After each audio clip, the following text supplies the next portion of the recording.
Hello, everyone, and welcome to the Cinematic Schematic, the official podcast of thecinematropolis.com, your home to thoughtful conversations on film.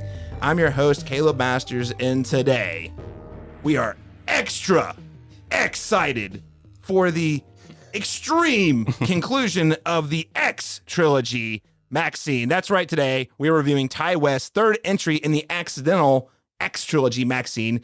We're going to start by firstly introducing some very special guests, and then we'll move on to a couple of icebreaker questions before we jump into a spoiler-free review of the film, where we'll provide a verdict via letter grade and maybe some other media recommendations, and then we'll conclude the show, as we always do, with an in-depth spoiler discussion. Now, joining me today, he survived the Pearl, he survived X, he has made it all the way through to the third entry.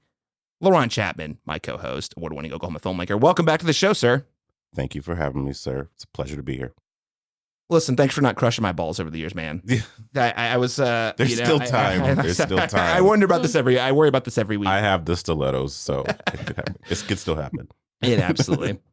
Well, hey, Laurent, you and I, but also the listeners are in for a real treat this week because we have some very special guests from a podcast that you introduced me to. Yes, I was welcomed on as a guest speaker on this podcast that I knew nothing about before, but when I heard it was a horror podcast, I was totally down. And then I have turned into a weird psycho fan on the side. I don't want them to be freaked out by me because they all live pretty far away from me except for Zach. He's a local. So they welcomed me to do a special episode of Candyman. And I think it was kind of just around the time that Candyman, the new edition, was coming out. So, and they just had a really good vibe and they love the things that I love. And so now we're all best friends, even if they don't say so. Love to hear it. and Laurent's like, hey, Caleb, so there's these super cool people on this horror podcast. Could we maybe, just think about maybe talking to them on a podcast? And I was like, what? More podcasters? Hell yes. Let's bring them on. I haven't even listened to the show yet. So we are super excited to welcome the three hosts of How I Met Your Monster. First up, we have host producer Zach Wincik. Thank you. Thank you so much for having us. I'm very excited to also welcome co-host of How I Met Your Monster, Danny Salemme. So close. Salemme. See, I listened to the show. Salemme. Yes. Yeah. I get everything. Salemme, salami, salame. Salemme. Danny Salemme. That sounds kind of cool. It's got an elegance. It's Salemme, Cute. style. I always thought it sounded kind of phlegmy, like Salemme, phlegm. We usually go for salami, but Salami. you took the nice approach. I like that.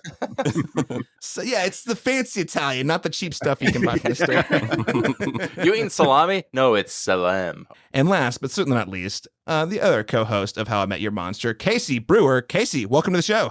Brewer? I hardly know her.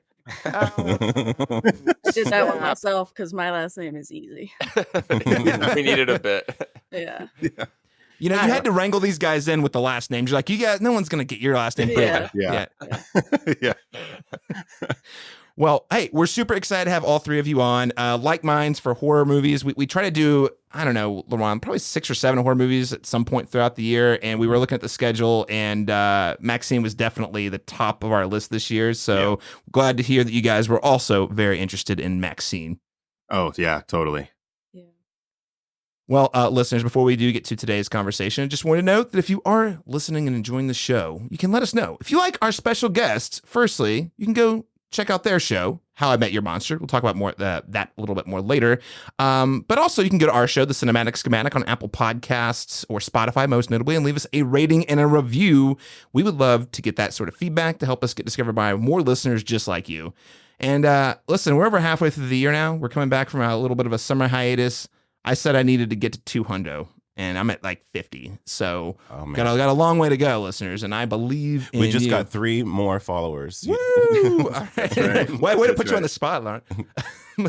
I'll trade you one review because I saw Laurent already reviewed How I Met Your Monster in a classic Cinematropos way. I'll trade you one review for 3. I love it. Oh, That's perfect. That's awesome. That's like trading a Michael Jordan card for I should know more about basketball. I should know more about basketball before I start saying a joke. Yeah.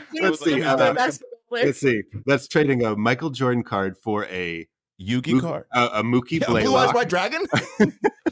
I was gonna say Sean one of the Kemp, Monstars from Space and Jam. That's all I know. that would have been a Bill Don't Murray forget, card. he There you also go. played baseball. How Oh I Met Your yeah, Monstars.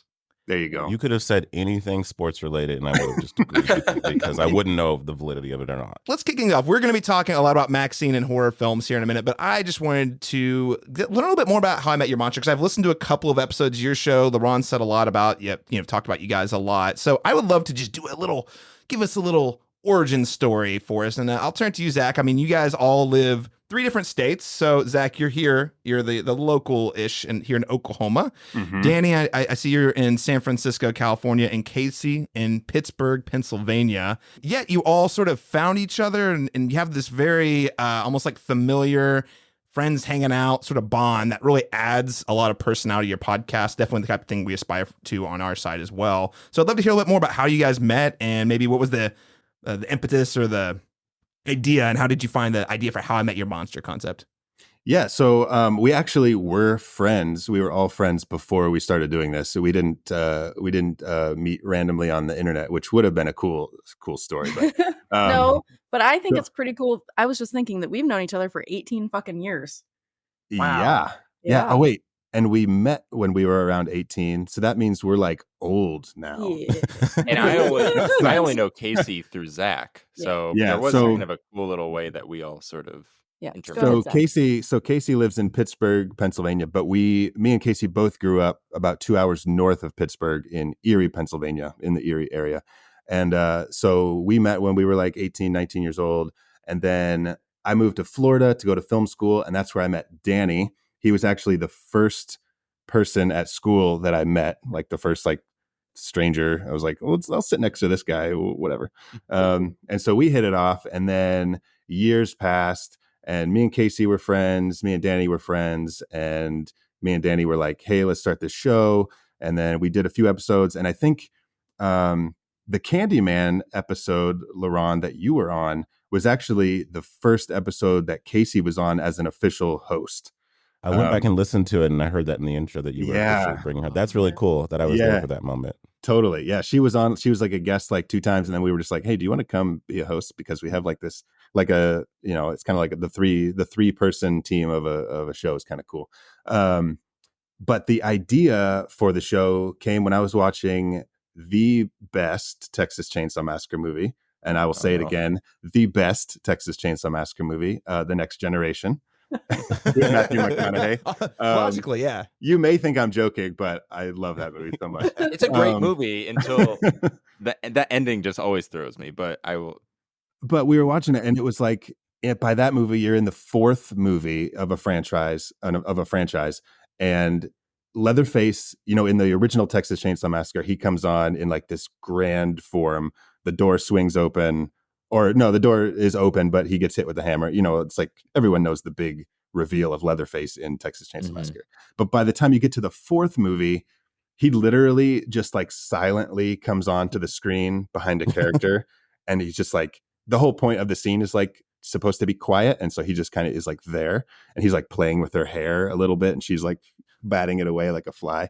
And I was thinking like, wow, like, you go through these movies like Nightmare on Elm Street, Friday the 13th, Halloween, where it's like, we know this character already, but how many different ways are we like introduced to them when a new movie starts? Like, does Jason come up from the grave? Does Jason come up from the lake? Whatever.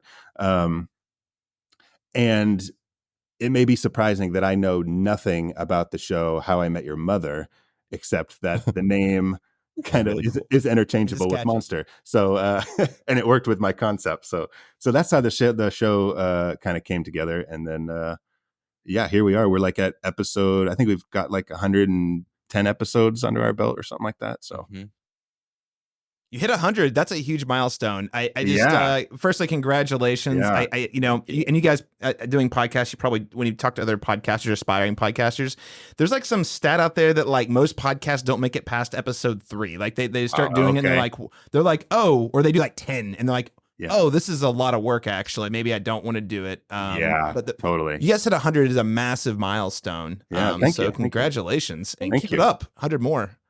Yeah. So like, if you're new to the show, if you haven't heard our show before, like we started to like find our groove around like the 70s and 80s of Episode 99. episode Figured out 99. We were. And so it progressively gets better. But I love where we're at right now in the terms of like I think our some style of the old and episodes are really good though. there's some They're gems, charming. totally They're some just gems. not. They just Um, weren't exactly what we wanted the show to be, but they were still Yeah, good. yeah, and it's a lot of trial and error and stuff, and I'm glad we stuck it out because here we are and talking to you guys today. So so glad we're here. What really drew me to your guys' your podcast and the concept for it, I mean, outside of it just obviously just being everything that I love talking about, was obviously your guys' rapport, but I kind of pitched it to Caleb as like, so, and forgive me if I'm mischaracterizing, but this is how I see it in my mind, is that it's like friends getting together around a bonfire or like in a treehouse and talking about the things that they love. But there's just kind of this like, are you afraid of the dark kind of quality to it in a way to me, like where it's That's like, awesome. Thank you. yeah, that's the vibe it gives me, because it's like the nostalgia is already just baked into it, and then you're talking about movies that I've seen 5 million times, so I get every reference and every every callback. So that it was just very pleasurable to listen to. So That's awesome. Thank you. I love that. Yeah, I mean, you hit the nail. That's what we're going for in terms of like tone. you nailed it. Fun fact, Lauren, I don't think I told you this because, world's been busy. Our next episode is going to be episode 200. Oh, wow. Damn. Yeah. I didn't know that. Congratulations. I didn't know that. That's Well- a celebration. That's amazing. It's appropriate that Twisters will be episode 200 for an Oklahoma-based film review podcast. Oh, so, yeah. Incredible. Absolutely. Yeah. That's so cool, you guys. Yeah. Thanks. Well, listeners, that's a little tease. Episode 200 is with Twisters. Twisters. Yes. Shot right here. Usually in don't Oklahoma. announce it to the end, but yeah, I thought maybe a good way. I know something you guys had done on the episodes I checked out, and honestly, LeBron and I are actually coming back from a hiatus. We had Dead Center Film Festival in June, which really occupied a lot of our energies. So we took a little bit of a breather, and we're back. So there's been a lot of movies that we haven't actually had a chance to talk about. We're not going to talk about all of them, but I thought let's just kind of open up the conversation. And what is the most recent new movie you saw, and what did you think of it? And LeBron, I'll let you kick us off, and then we'll go to our guests. Absolutely, yeah. So we both together saw Longlegs with a group of our friends, Yes. and 7:40 showing at the mall, and Zach is reacting very strongly. He's acting very strongly. I'm Zach, doing you can- today. Zach is I doing am tomorrow. I am so scared of Longlegs spoilers, and I'm going to see it tomorrow, and I'm like, We will say nothing. he says Um, Longlegs, and I was like, I was almost out. Oh my god. I was almost out. You're Listen, bound. Luke Skywalker showed up, and I was like, "What is going on?" No, we had I think we had a good time with it. We both have some qualms with the sticking reaction, the landing, but yeah, the reaction online to this has been very strong. Yeah. And I think if you're a horror fan, you should check it out. yes, absolutely. I mean, I still gave it four stars out of 5 on Letterboxd, and it's atmospheric, it's bleak, it's eerie, it's a slow burn horror, Okay. but it's just the craft is super like It's operating on a very high level. The craft side, the Yeah. film production, the directing, like the acting, like it's all firing on a lot of cylinders. And there's some polarization about the Nick Cage performance. I won't say anything about it except that I'm team Nick Cage, so Okay. I'm gonna say I'm team middle of the road, but Okay. yeah. But I think there's a lot to love with that. Yeah, being vague, there's a lot to love. I understand why people are frustrated. I just feel like the frustration is a slight overreaction. Yeah. To like, it's like, didn't do everything perfectly, but it did do a lot of stuff right. Did that, Yeah. and some people are like, it did this part wrong, so this movie is actually trash. Right, yeah. And I'm like, well, Yeah. that's not not. totally fair. But I also understand Neon has been very good at marketing this film because like the hype is very high. So I also understand the feeling of it being performed better than MaXXXine at the box office. It did. Yeah, it's we saw it on a Thursday showing here in Oklahoma City, and it was a packed theater. I was actually pleasantly surprised because it doesn't usually smaller films like Thursday Neon, night horror movie No. in our neck of the woods. Not really. That's just it's Yeah. normally just you and I in there screaming Yeah. It's like 2 together. other people maybe. But I really dug it. Like I said, I have a couple of qualms, but I think that overall, holistically, it was one of an expertly crafted, you know what I mean, like horror film. And I think that Gotcha. so yeah, I think if you're a horror fan, you will you'll chew up at the scenery with how much is done well here. So You also said Awesome. bleak, which is like really my thing. Yeah, Yeah, that's Casey's Casey's it's- jam right there. it's bleak porn. It's It's misery definitely porn. bleak. I love Every There's- time we there's no throw out happiness. recommendations, I'm always like, Casey, did you like the ending? And if she says yes, I'm like, ugh. Because I'm like on we have a spectrum on our podcast, basically. Like I'm the soft horror lover. Zach is like middle of the road, like he'll go either way, but Casey loves it really bleak and dark. So Mhm. Yeah. that's how we Okay. test out like whether or That's not a one good of us that's is a gonna good like alchemy something. though. You need Yeah. it's a good balance, you know. You got to have a little bit of the back and forth there. We Yeah. can't have all happy horror endings or bleak ones, you know. I disagree. No, I'm just kidding. I'll turn it over to Danny. Actually, I'll throw it to Danny. What was Yeah. something recent that you saw? I recently saw the most recent horror movie I saw was the new Quiet Place, Quiet Place Day One. Mhm. I really enjoyed it. Yeah, I mean it's and if you've seen one Quiet Place, you've seen them all, kind of thing. But I don't mean that as like in a negative way. I think it just worked really well. I love Lupita Nyong'o. Love Joseph Quinn, who I didn't really know that well outside of Stranger Things, but I feel like he made Sure. such a big impact there that I was really excited to see what else he could do. Yeah, I had a lot of fun. I actually really enjoyed the experience itself. Seeing it, I have a friend who works at Lucasfilm, so every now and then he sneaks me into screenings at the ILM theater that Like in a George bag Lucas or- designed. What was that? Like in a bag, he sneaks you in, like in a Oh yeah. He Like a drags duffel me bag? in. Yeah, I'm in his backpack. I contort myself to fit inside of the it. fire exit. Yeah. I'm like in the ceiling, like in the rafters watching this. Hanging up real sweat, trying not to sweat Tom Yeah. Cruise, you know, stuff. Yeah. But no, so that was really cool. I always get a kick out of that. But yeah, I really enjoyed it. I was happy they kept the intimacy of the characters because I think that's what's always worked the best in all three of these films. Like the first one is essentially like a silent film for about 40 minutes before a character speaks a word. And I found that just so engrossing. And like how it was like you could hear, you could hear a pin drop in the theater because everyone was so engaged. And I feel like by switching to the pig director, which I later found out. Yeah, I didn't realize that until I was in the movie. And that made sense to me why there were these quiet character moments between the two of them, the two characters in it. And I thought that Lupita and Quinn did a great job together. That was the highlight for me for sure. Yeah. I feel like the monster stuff worked just as well as in the others. I was less surprised by it this time. It's kind of like the same as I mean, I thought it was it was like kind of that's the part I found kind of repetitive, honestly, the monster stuff. But the character stuff was pretty strong. And casting Lupita to carry your movie is always a good idea. Great choice. One thing I really love that stood out because it's so easy to want to go bigger. And I thought the way that they scaled back certain things, even though they scaled up other elements like the setting and everything, I thought they balanced it just perfectly. And I thought that the setting especially worked really well in I don't want to spoil anything, but there's one scene where they really take advantage of the fact that there are a lot of people living in a city. Mm-hmm. And no matter how quiet you try to be, the amount of people plus like the little bits of sound will inevitably cause a lot of sound. And I thought that the way the tension grew and kind of developed in that scene was so intense, and you're kind of just like waiting. You it's going to happen. It's inevitable. And then when it does, I thought it was really freaky. Yeah. It's got some high. That one's I'm middle of the road on that movie, but the highs in it are pretty high. Yeah. Totally. And shout out to Frodo. Yeah. Oh, 100%. Shout out to Frodo. Oh yeah.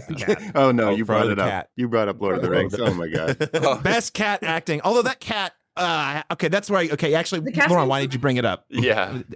The cat doesn't make any noise, but there is a very prevalent cat character in the movie. Oh yeah. Why don't we have animal performances like awards? Like if because like Anatomy of a Fall last year with the dog. Like, look, Yeah. They're doing things. Well, They're I was just listening to your Fall Guy episode, and you talked about how stunts, not you, Laron, but the Cinematropolis stunts don't have an Academy Award category, and someone brought up casting directing, but yeah, they're pushing for casting next. But like the fact that stunts don't have a category is mind-boggling. But I would kind of be on board for having pets in there first. Hell yeah.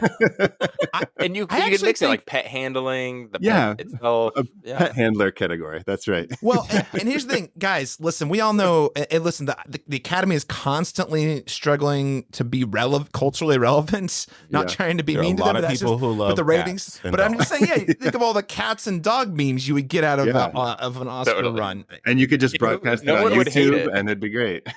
Yeah. Exactly. All the I mean, that was the thing. The dog and the little dog clapping. I mean, it was fake, but like that's the kind of stuff that actually went kind of viral out Yeah, from the totally. year's The silly thing. Yeah. Well, Frodo's gonna be at the Oscars this year. I'm calling it. Oh, absolutely. It would be a crime if Frodo was not there. Well, hey, that is A Quiet Place Day One. Danny, thank you for sharing that. Casey, what have you been watching recently? The last movie that I saw in the theaters before MaXXXine was Furiosa. Mm. What'd Nice. you think? It was good. I mean, it feels exactly like Fury Road, which is Yeah. fine. Fury Road, it's just fun. That's all. Okay. Mhm. Okay. I heard it kind of like, I haven't seen it yet. I heard it's more like story driven than just like, because like Fury Road was just Yeah. like a 2-hour chase scene, car chase. Well, I mean, And there's still I think a there's lot like of that more. in this, but there's a Okay. little bit. I mean, obviously, you get her backstory and how she ended up Gotcha. where she Yeah. ended up and stuff, but there's Yeah. still a lot of just action sequences. But it's fun. Okay. Okay. Yeah. I mean, I guess you can't have a Mad Max after Road Warrior. You can't have a Mad Max movie without that kind of stuff. So Yeah, it was good. I don't There's really- there's a couple of notable, but there is a one rig chase sequence in the movie that is just Yeah. kind of unbelievable. I have Yeah. to say. I don't even want to tell you any of the elements because it kind of takes away, but they're just full of surprises at like every beat. yeah, it was fun. Yeah, I'm Gotcha. excited. Cool. Highly recommend. And I'm just going to throw this out there as a just, trying to beat the drum of great movies. And I'm not saying Furiosa is perfect. I did love it, but not enough people saw it. So if It's you're true. listening, please go give it money because because it tanked pretty hard at the box I mean, office. it's an I expensive, didn't know. pretty expensive movie. Yeah, like so much so that I'm Yeah. worried we might not get another one after that. Aw. But we'll see. We'll see. But yeah, that was actually one of my favorite movies of the year, Casey. So what did you think of Anya Taylor-Joy stepping into that role? She's good. She did a lot of eye acting. It's all about the eye. I think I'm swear Yeah. that's why they cast her as the eyes. Yeah. I mean, I like Yeah. her in general, you know what I mean? So I knew I wasn't going to be disappointed. But Yeah. Yeah. I didn't go into that when I heard the news. I was like, okay, I'm not worried too much about like Yeah. perfect likeness. yeah, But when I saw her in character, just like in promo stuff and trailers, I was like, oh wow, that Well, actually Yeah. does Charlize She- Theron justice. Yes. he sounds just like Charlize Theron does. in- Really? Oh, yeah, okay. yeah. Like I don't know if she practiced that or if it's just a happy accident, but she sounds exactly like her. I saw it with my brother, and we kept going, "Oh my god, she's talking just like her." And I heard a lot of good things about Chris Hemsworth's performance. Yeah, he was great. Oh. Yeah, Yeah, Dude. he's having the time of He's his life. stupid. Can we talk Yeah. just for a second? Can we like just appreciate the fact at how beautiful of a man Chris Hemsworth is? Oh, we could Oh, always absolutely. We can always do a Anytime. sidebar for Chris Hemsworth. Yeah, I mean, even with that even huge with the nose. nose, Yeah. even with the nose. yeah. I was like, Doesn't bother me. scrolling on like Nobody's TikTok perfect. or something. I was scrolling on TikTok or Instagram, and I saw a clip of him on Stephen Colbert, and Yes. they were talking about like shark. It was like a Shark Week thing from like a past episode where he was talking about diving with sharks, and I wasn't even paying attention to Yeah. like what they're. I was like, it was silent, so I was like reading the captions, but then I stopped like reading the captions, and I was just like looking at Chris Hemsworth. I was like, Yes. He's so suave too. I mean, Good. not to crush on him, but like when he's in the interviews, you always see him go big for his performances, but when he's doing Yeah. interviews, he's like very like reserved and suave and Yeah. has just the right answer for And I everything. appreciate that about him because he's Yeah. like you said, he's kind of an impossibly attractive person that it could be distracting, as you said. But yeah, it's nice that that he's one of those pretty faces that actually is not afraid to be a character. You know what I mean? Like he's not Oh, yeah. afraid to totally. go big and be the, he's not just playing the charming lead in every movie. He's Yeah. actually playing the grimy characters too. So. I think he wanted to, like, because he said in one of the interviews I watched that he was thrilled to be able to play a villain because he's like, yeah, when you're a hero, there's like all these rules you can't break, and he's like this. They're just like, yeah, just go for it, just try it out and see what Sure. happens. I'm actually willing to bet that the nose thing was like a intentional move to be like, you're too pretty. No one's going to find you intimidating. We have to make your nose broken. It's like, Yeah. just so that nobody's like, just, He's like luxuriating. Chris Hemsworth's like, hey George Miller, question: have you seen Nothing But Trouble? Just throwing that. He's like, well, we're not going to quite go that far with it, but I got some other ideas. What about the nose? So that's great. Furiosa, high endorsement here on the show. You can listen to our review. That was actually the last review we did before shifting into our June Dead Center Film Festival coverage. So great time there. Thanks for that recommendation, Casey. Zach, what is the last thing you watched? So I have a new human in my house. She's 18 months old. And so like I do not get to go to the movies as much as I would like, but I did get to sneak out and see In a Violent Nature, which is such a I would assume it's going to it is such a divisive movie. Some people say it's so stupid and boring, and some people say it's just amazing. I loved it. I thought it was kind of like a weird feeling when you're in the theater and you're watching this incredibly gruesome horror movie, which has one of the best kills I have seen in a long time. But it's a weird experience because you're watching this and it's going to be horrific and violent, but then it's also like really peaceful at the same time because you're getting these you're getting like these really long shots of just like nature and just lakes and peaceful lakes and the woods. And they were so like restrained in that movie, like in a good way. They knew what they were doing. They're like, let's just hold on this shot and just like be here in this moment on this lake and, all these great peaceful nature scenes. And then you have like this horrific man that you're following throughout the whole thing, which is pretty cool. But if you're, sorry. Oh no, I was just going to say, like, if you're a fan of like the Friday the 13th franchise, I think you'll love it just because of like the vibe of it. You get kind of like the summer campy kind of thing. Like you're just like in it. And then also if you're a fan of like the Terrifier movies, like I know Casey is a huge Terrifier fan, which is just quit like trying to sell it to both of us. That's like, our favorite. No, but it's perfect because It's her profile photo. I was like watching it and I was like, oh my God, Danny would love this vibe. And then like there's this incredible kill. And I was like, oh my God, Casey would love this vibe. So just overall, I think it's a really cool movie. It's not going to be for everybody, but I would definitely give it a recommendation, In a Violent Nature. Yeah. All I'll say is in our break, this is not the most recent thing I watched. I wanted to give a quick shout out. I'm not going to talk about it much, but The Bike Riders, the new Jeff Nichols film, starring every male character actor that you've loved for the last 10 years. I won't say much about it other than it's just a good old fashioned adult drama with actors doing great acting. Jeff Nichols doing great directing. Tom Hardy's going maybe a little 10% harder than I'd like, but in general, he's pretty good. So just shout out there if you like old school adult dramas that we just don't get a ton of those, and at least released theatrically anymore. I highly recommend that. And also maybe a bonus podcast one day, Hundreds of Beavers. We watched it at my little backyard birthday party cookout, and oh boy, what an experience. It is a singular experience. Watch it with friends. You just don't know what the hell, where it's going or how it's going to end. So, but it just gets bigger and bigger and more absurd and more absurd. And at some point you're like, how is this? You watch the trailer and you're like, I think I get where we're going. You're like, yeah, nope. It goes a lot bigger than that. Did you say, wait, what is this movie called? It's called Hundreds of Beavers. That's literally the name. Okay. Yeah. And it's so essentially the premise, it's like a silent film. Sort of. But yes. In that, like, there's no dialogue. It's all like dialogue cards. It's like a zany, almost like it's like a live action cartoon with a Roadrunner and Wile E. Coyote sort of thing, where this guy's trying to hunt beavers. Okay, so it's not about lesbians. No. Casey, it's a metaphor about lesbians. Oh, I'm sure I'm sure the lesbian parody version of that is already in development. Same title. That one's available for streaming, VOD, of course, but it's also, if you're subscribed to Fandor, I think it's a film you can watch on there. But anyway, I just wanted to call it out because that is an interesting thing I watched. Yes. All right. With that said, let's jump into our icebreaker question, maybe a little more specific to this conversation. So we're going to talk about MaXXXine specifically, but we had X, which was definitely a throwback to sort of like the 70s slasher film.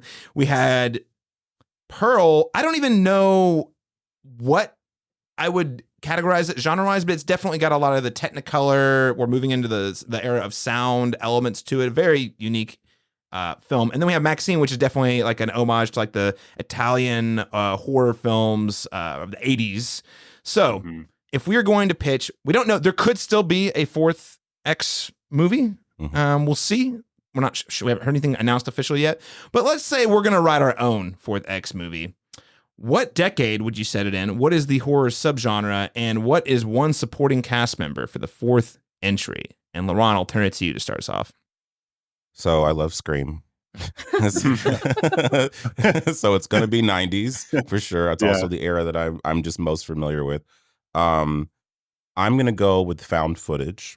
Ooh. Very like a la Blair Witch Project. That's 1999, correct? Right? Yes, 99. So it's the end of the 90s, but it's fine. Or late 2000s, It exists there in that space. Or the origins were there.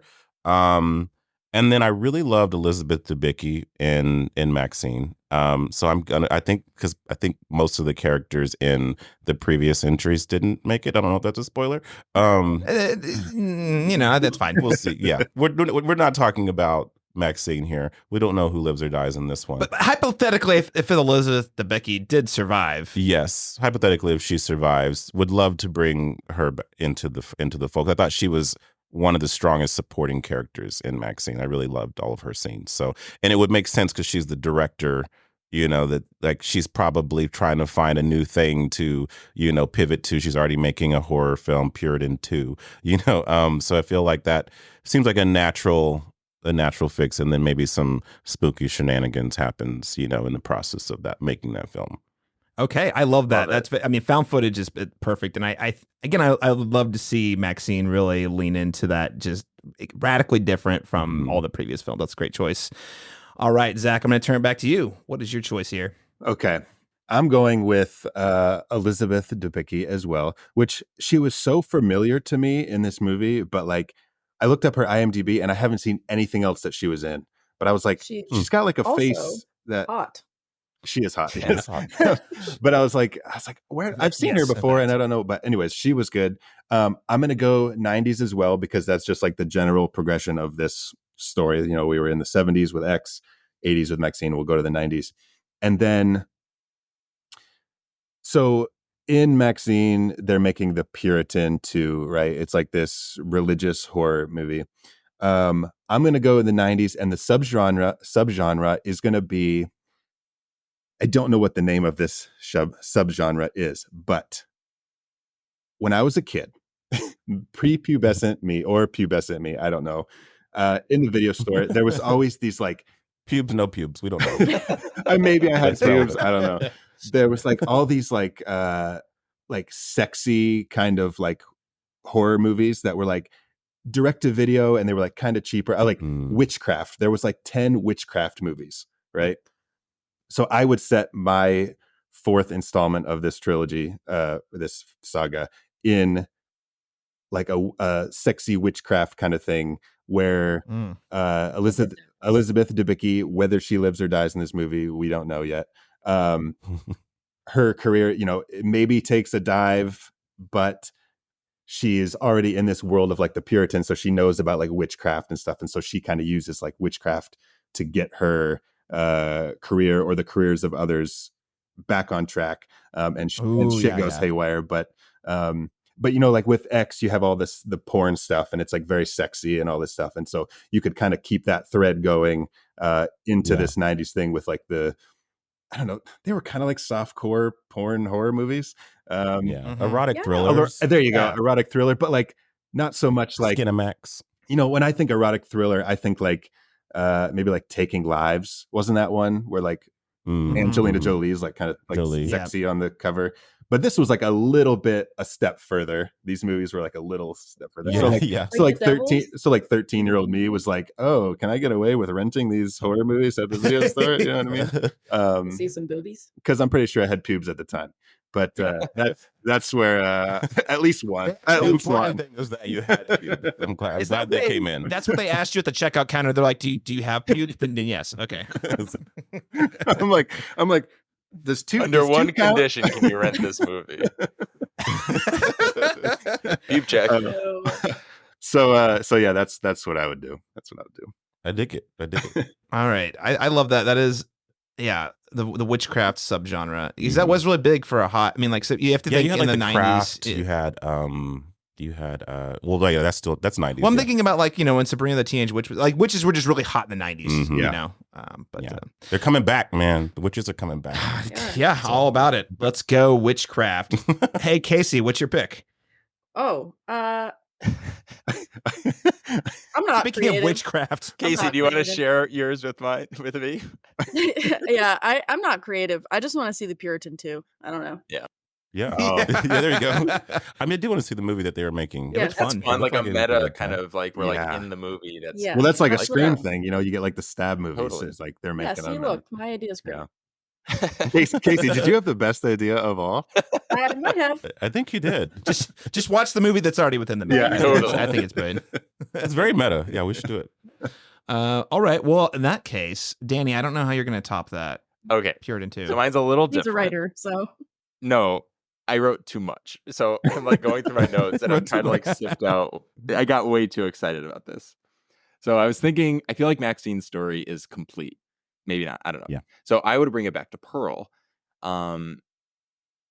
We get a very direct, and this isn't a spoiler, it's in the trailer, but we get a very direct nod to Psycho in this movie. So Oh, yeah. I'm going to pretend that it was a seed that Ty West planted for a Pearl follow-up. So we're set in 1960. It's a black and white movie. The subgenre will be like psychological thriller mystery, very psycho.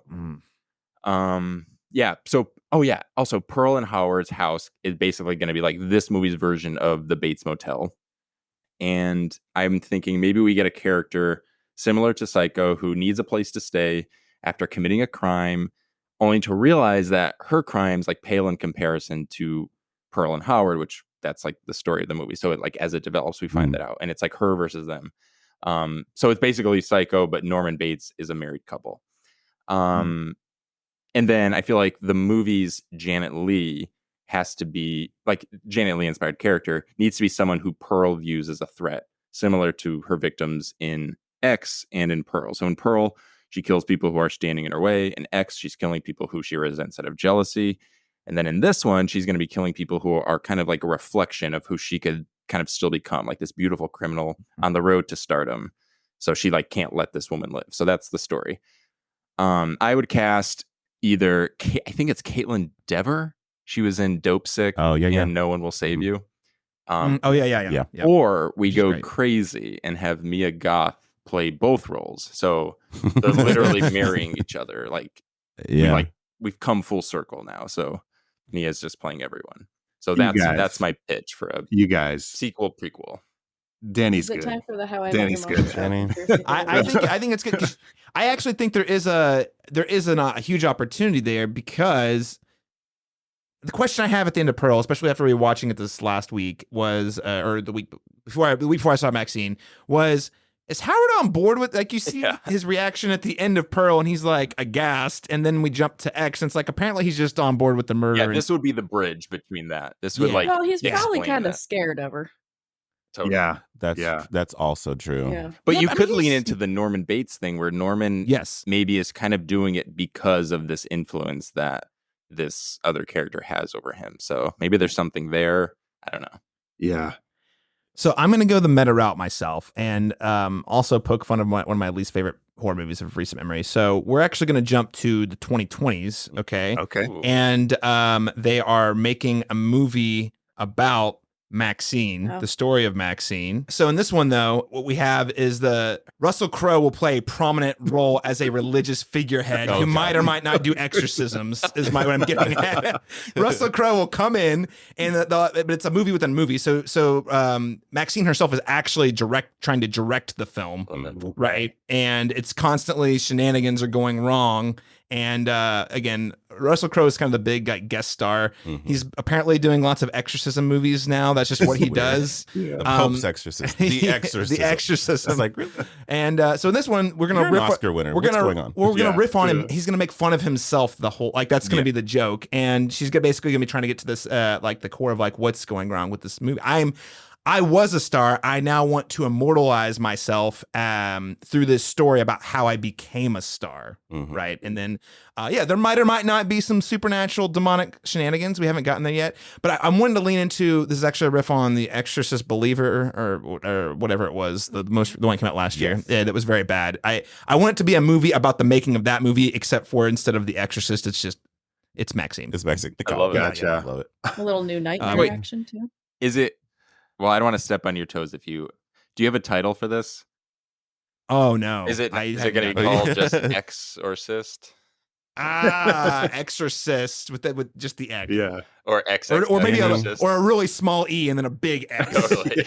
Get Danny in a writing room. Can you work in a cameo of James Woods' Exorcist? James was priest from Scary Movie. From Scary Movie. Gosh. Oh my gosh! James Woods and Russell Crowe. Well, hey, listeners, maybe you have a pitch for another riff on the X franchise. Let us know. You can hit us up on Facebook at facebook.com/Cinematropolis. Drop us a note on X or Instagram, or send us an email to the cinematropolis@gmail.com. With that said, let's move into our spoiler-free review of MaXXXine. So, MaXXXine. Your agent tells us you're quite a popular name in adult film and entertainment. Is that correct? I'm curious, did you always want to be in that line of work? I always wanted to be famous. If you need to read off the sides we gave you, just go ahead, all right? I know the lines. She turns to the camera and, through her trauma, addresses the lens directly.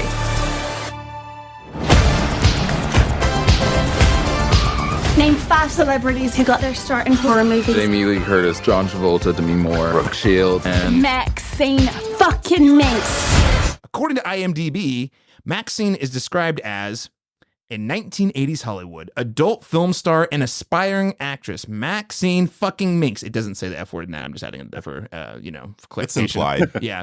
Finally gets her big break. As a mysterious killer stalks the starlets of Hollywood, a trail of blood threatens to reveal her sinister past. So, a couple of the fun facts here for the listeners. If you, as you can tell, I'm sure if you're thinking about MaXXXine, you realize this is the third entry in what I would say is an accidental trilogy by Ty West, who originally was just going to make X. Then they were in Australia or New Zealand, I think, and they were like, we're stuck here because of COVID. What if we just made another movie? So him and Mia Goth teamed up and they made Pearl, which was a huge hit. X came out in March 2022, followed by Pearl September 2022. And now this is the third long-awaited entry. This was also notable that seeing as this is the X franchise, this MaXXXine marks his 10th film as a director. So that's pretty interesting. Yeah. And this film opened at number 5 at the U.S. box office on the July 4th. Technically, July 5th was the opening day, but the July 4th weekend with $6.7 million opening behind Despicable Me 4, Inside Out 2, A Quiet Place Day 1. None of those surprising. What was surprising was it opened behind Bad Boys, Ride or Die. For this franchise. Yeah, it's the fourth one of those. Yes, all of these are sequels, by the way. Yeah. I mean, it's true. And even MaXXXine is a third movie, but the Bad Boys was the twist there. Yeah. To answer the question of that subtitle, the Bad Boys died. They did not. They died. I hadn't seen it yet. Literally, I just mean the franchise. The franchise. Yeah. Oh yeah. All right, so Laurent, I'll let you kick us off here. What are your overall thoughts on MaXXXine? Yes, so I think MaXXXine is a lot of fun. Aesthetically, I think this is probably the most attractive of the bunch. Visually, it feels very realized. I think Mia Goth proves in less than 5 minutes that she's a fucking star. Again, we already knew this, but she had to remind us a third time. And I really loved, kind of like just luxuriating in the kind of sleazy, seedy 80s LA. That was a lot of fun. Love the costuming, love the soundtrack, love the score, the heavy saxophone. That was a lot of fun. The story itself kind of left something to be desired for me, particularly in the third act. I think it fell a little flat. But I think for 2/3 of Maxine's runtime, I had a really good time. So I don't think this is the strongest entry in the franchise, but I do think that it was a fun entry in the franchise. It may not have gone out with a bang, but it did go out in style. All right. I like that. Not with a bang, but in style. I would agree with that sentiment. I'll turn it back over to you, Danny. What did you think of the film? So, yeah, I agree a lot with basically everything Laurent said. I love the aesthetic, the atmosphere, just like the overall vibe. But even outside of the horror elements, I just like that it was kind of like a slice of life in that time period. And I think I just really romanticize, even though it is this like sleazy, like kind of gross, like I kind of romanticize. Maybe it's because of the movies that I grew up watching. But I just feel like Ty West wanted to soak up like the life of a horror movie nerd in the mid 80s, and he nails it. So I think as a movie nerd watching this movie, it's hard not to just kind of fall in love with it. I know there have been some mixed reactions to the movie. I loved it. I agree that they're like, well, I know we're going to talk about the third act, the ending later, but I really did love this movie. I got like a buzz when the movie started, just with the music, the look, I'm repeating myself, but the aesthetic, I just got such a buzz from it that I remember telling myself, I was like, oh, I hope this like lasts. So maybe there was part of me where I made myself like parts. I made myself like forgive parts that maybe were lacking a little bit, but I just had a lot of fun. With that said, there is one thing that I didn't love. I didn't love that I now know what my testicles will look like if someone ever crushes them under a shoe. This is the spoiler-free part, Danny. Oh yeah. Okay, I'll rephrase that. I forgot about it. I don't love that I know what something would look like if someone did something under their something. Yeah, perfect. Got it. Yeah. And you'll know what that something is in about 15 You ever minutes. wonder what it really makes you really rethink the phrase, ball busting. It's never gonna ring the same. Casey, what did you think of MaXXXine? I second a lot of Laurent and Danny as well. Well, third, I guess. I third that. But like one thing that Ty West is really great at is the feeling of different time periods and things like that. So obviously I really, really enjoyed that. I love Mia Goth. I love her performance. I like her performance as Pearl better just because she's like so fucking unhinged. I really love that, but I love her as MaXXXine too. But yeah, I was a little underwhelmed. I wanted a little bit more, like we talked about, I'm more about like violence and stuff like that. And for me, it just didn't compare in that way to Pearl and X.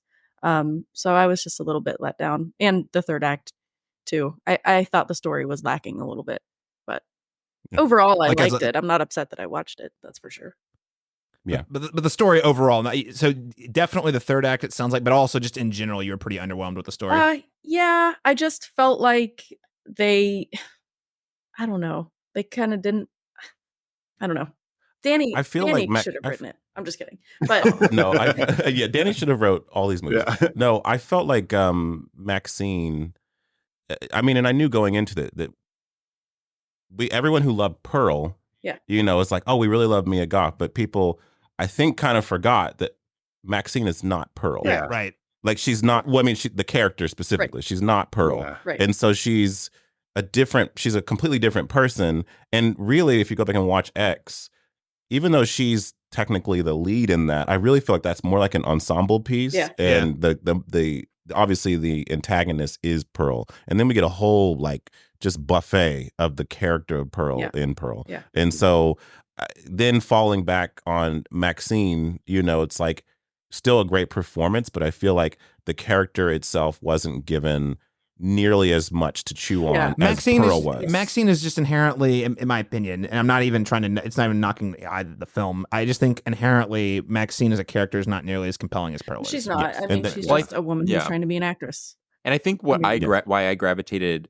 the most to this movie, even though I 100% agree with everything you guys are saying, I think her portrayal as Pearl is just more. There's just so much more to chew on. I love a good I don't want to. I'll say this. Without giving anything away, I like MaXXXine's arc in this movie. That's the kind of character arc that I tend to gravitate toward in movies. So I won't spoil anything, but I think that's why I was like, oh, 100%. If there was one of these movies I'd probably rewatch the most, it would probably be MaXXXine. Okay. I felt like for the story, they were just kind of grabbing at things, I guess. Mhm. Yeah. Sure. Yeah. Sure. Well, I think. I can see that.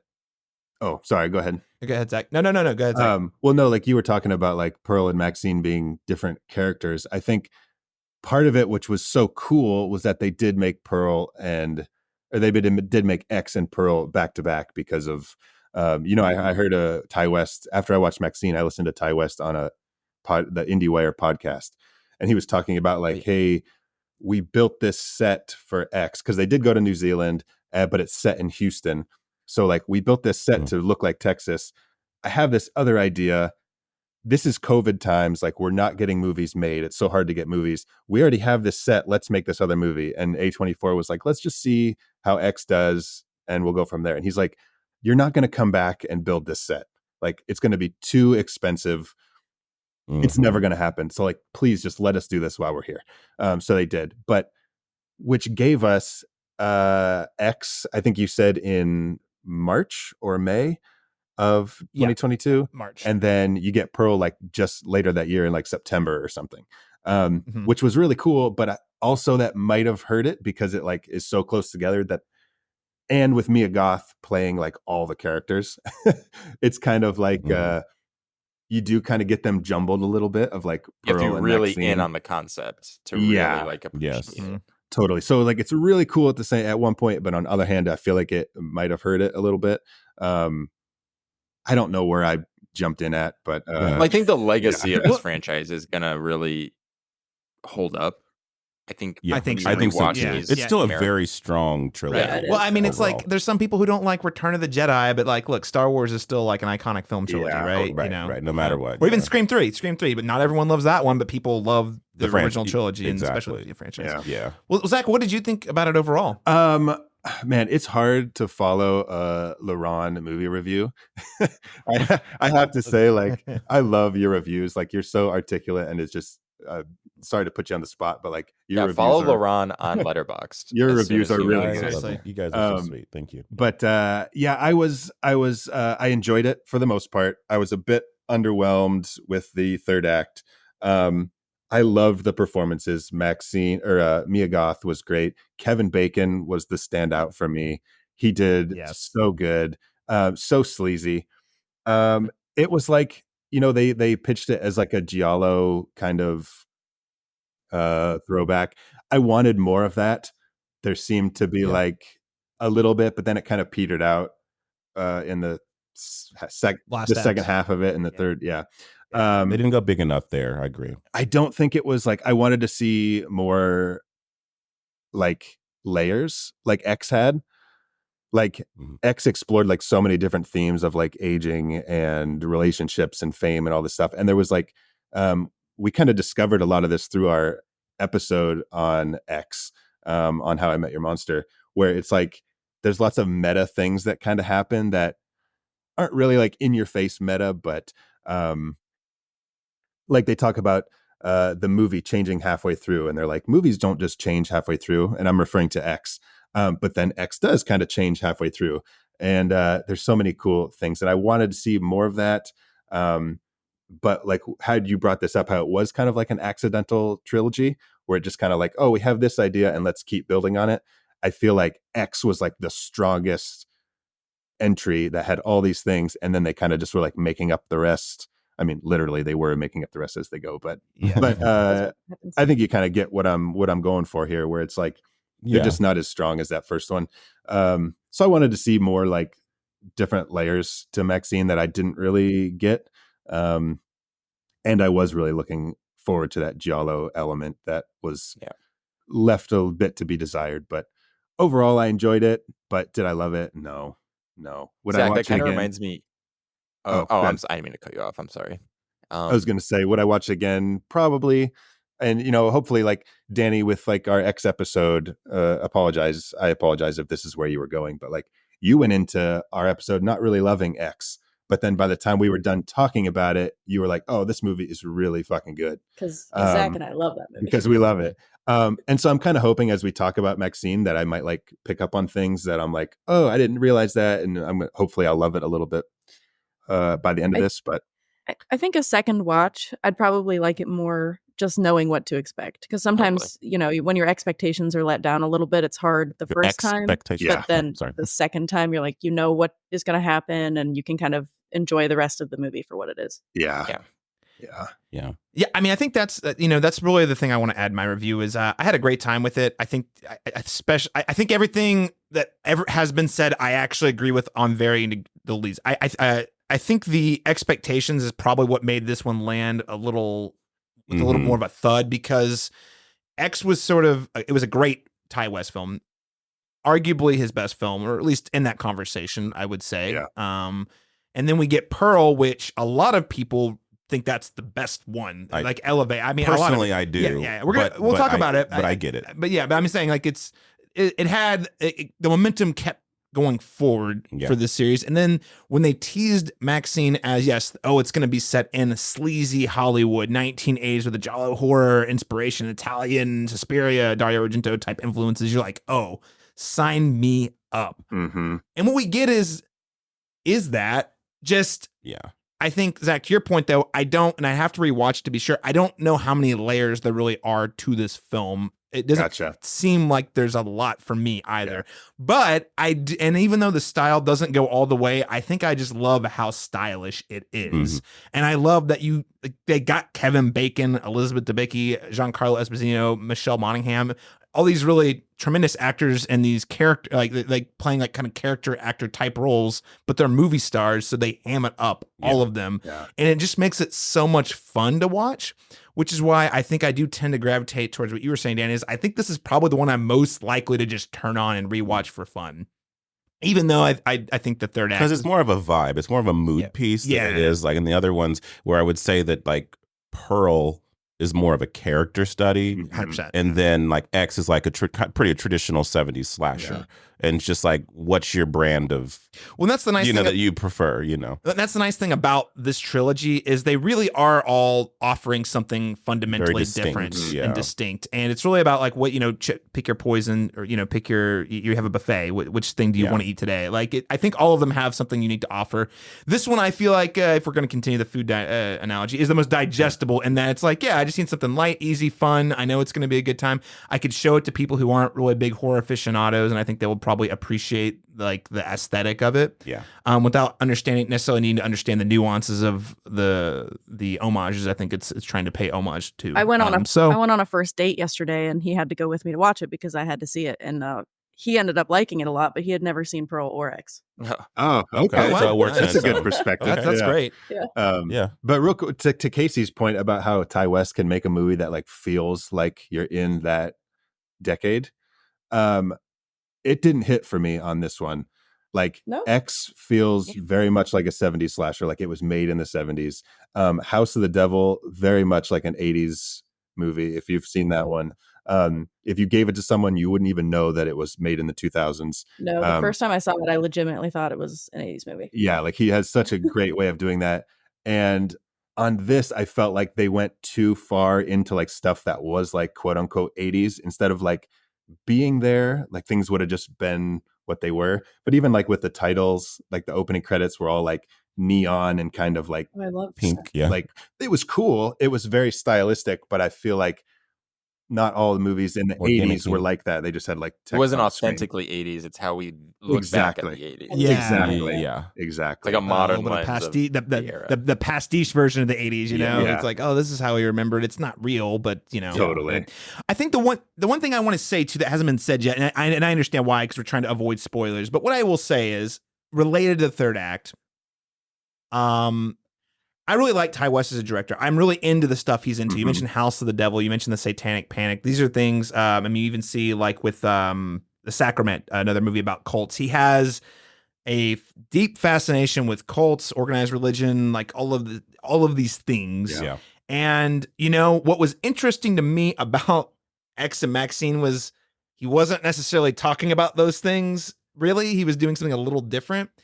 And the way this film resolved, even as part of the framing of it, like this is the Satanic Panic is the time frame adjacent to where they set this movie, and it feels like those elements are all very half baked throughout the film. Sure. Like it's like they're there, and it's like, oh, he's doing that thing that he's done a lot of. I wonder what his new take on it's going to be as it fits into the world of MaXXXine and X. And I don't feel like it actually adds anything new or meaningful. It just felt like he was like, I don't know what to do. It was Yeah, it's that's what I- supposed to be here. I'll that's what I put it meant by here, but I'm not going to engage with grabbing it. at Yeah. stuff. Yeah. Again, I'm trying to keep it vague, but I just want to say he is returning to the well of familiar elements that he's been very successful at exploring before, and I just don't think he explores them in any new way. So if you're looking to it, again, it goes back to Zach, what you said about the layers. I really don't feel like we've got a lot of that going on here. Totally. Also, I am wearing my Satanic Temple shirt because I felt like it was fitting for today. Wonderful. You all can't see it, but I'm wearing pearl. Oh my okay. God. Yeah. It says please, but I'm a star. She's screaming. That's awesome. Well, we mentioned the cast, and real quickly, I just wanted to get you guys' take. I mean, did you guys enjoy them as much as me and Zach did? Because and I'll throw it to you, Casey. I mean, what did you think about the cast here? No, I did. I really, really liked it. Elizabeth Debicki, is that her name? Yeah. Mhm. Okay, so yes, she just is so. There's something about her that just pulls me in. I just want to Yeah. listen to her talk all fucking day. Yeah. Like she could just, she could read the Bible to me, and I'd be okay with it. Like I don't know, I did. I really, really liked her, and she was so believable. I don't know, as her character. Like I just totally bought it. Like in my mind, she's a director. She's great. Yeah. Kevin Bacon, obviously loved him. I honestly don't really understand his role, I guess, in this movie. Mhm. Like Okay. I felt like, I don't know. I mean, Like the function of Yeah. it, you mean? Like, yeah, I didn't yeah. understand kind of the reason that he was there, I guess, was just to throw in a little extra Sure. I don't know. Just to ham it up. Yeah. Yeah, Yeah. But I really liked all of the performances in this movie for sure. Yeah, I did. that's cool. I love how apparently in 1980 this imagined version of 1980s Hollywood that apparently your agent doubles as a lawyer Yeah. and as a Yeah. fixer. You know what I mean? Just like he does everything. He's can you defend me a law? Technically I can. Yeah. That was like after we started talking about that, I realized I'm like, oh, we could have like seen a 90s version of this movie with him as like a Better Call Saul kind of. Totally. Yeah. Yeah.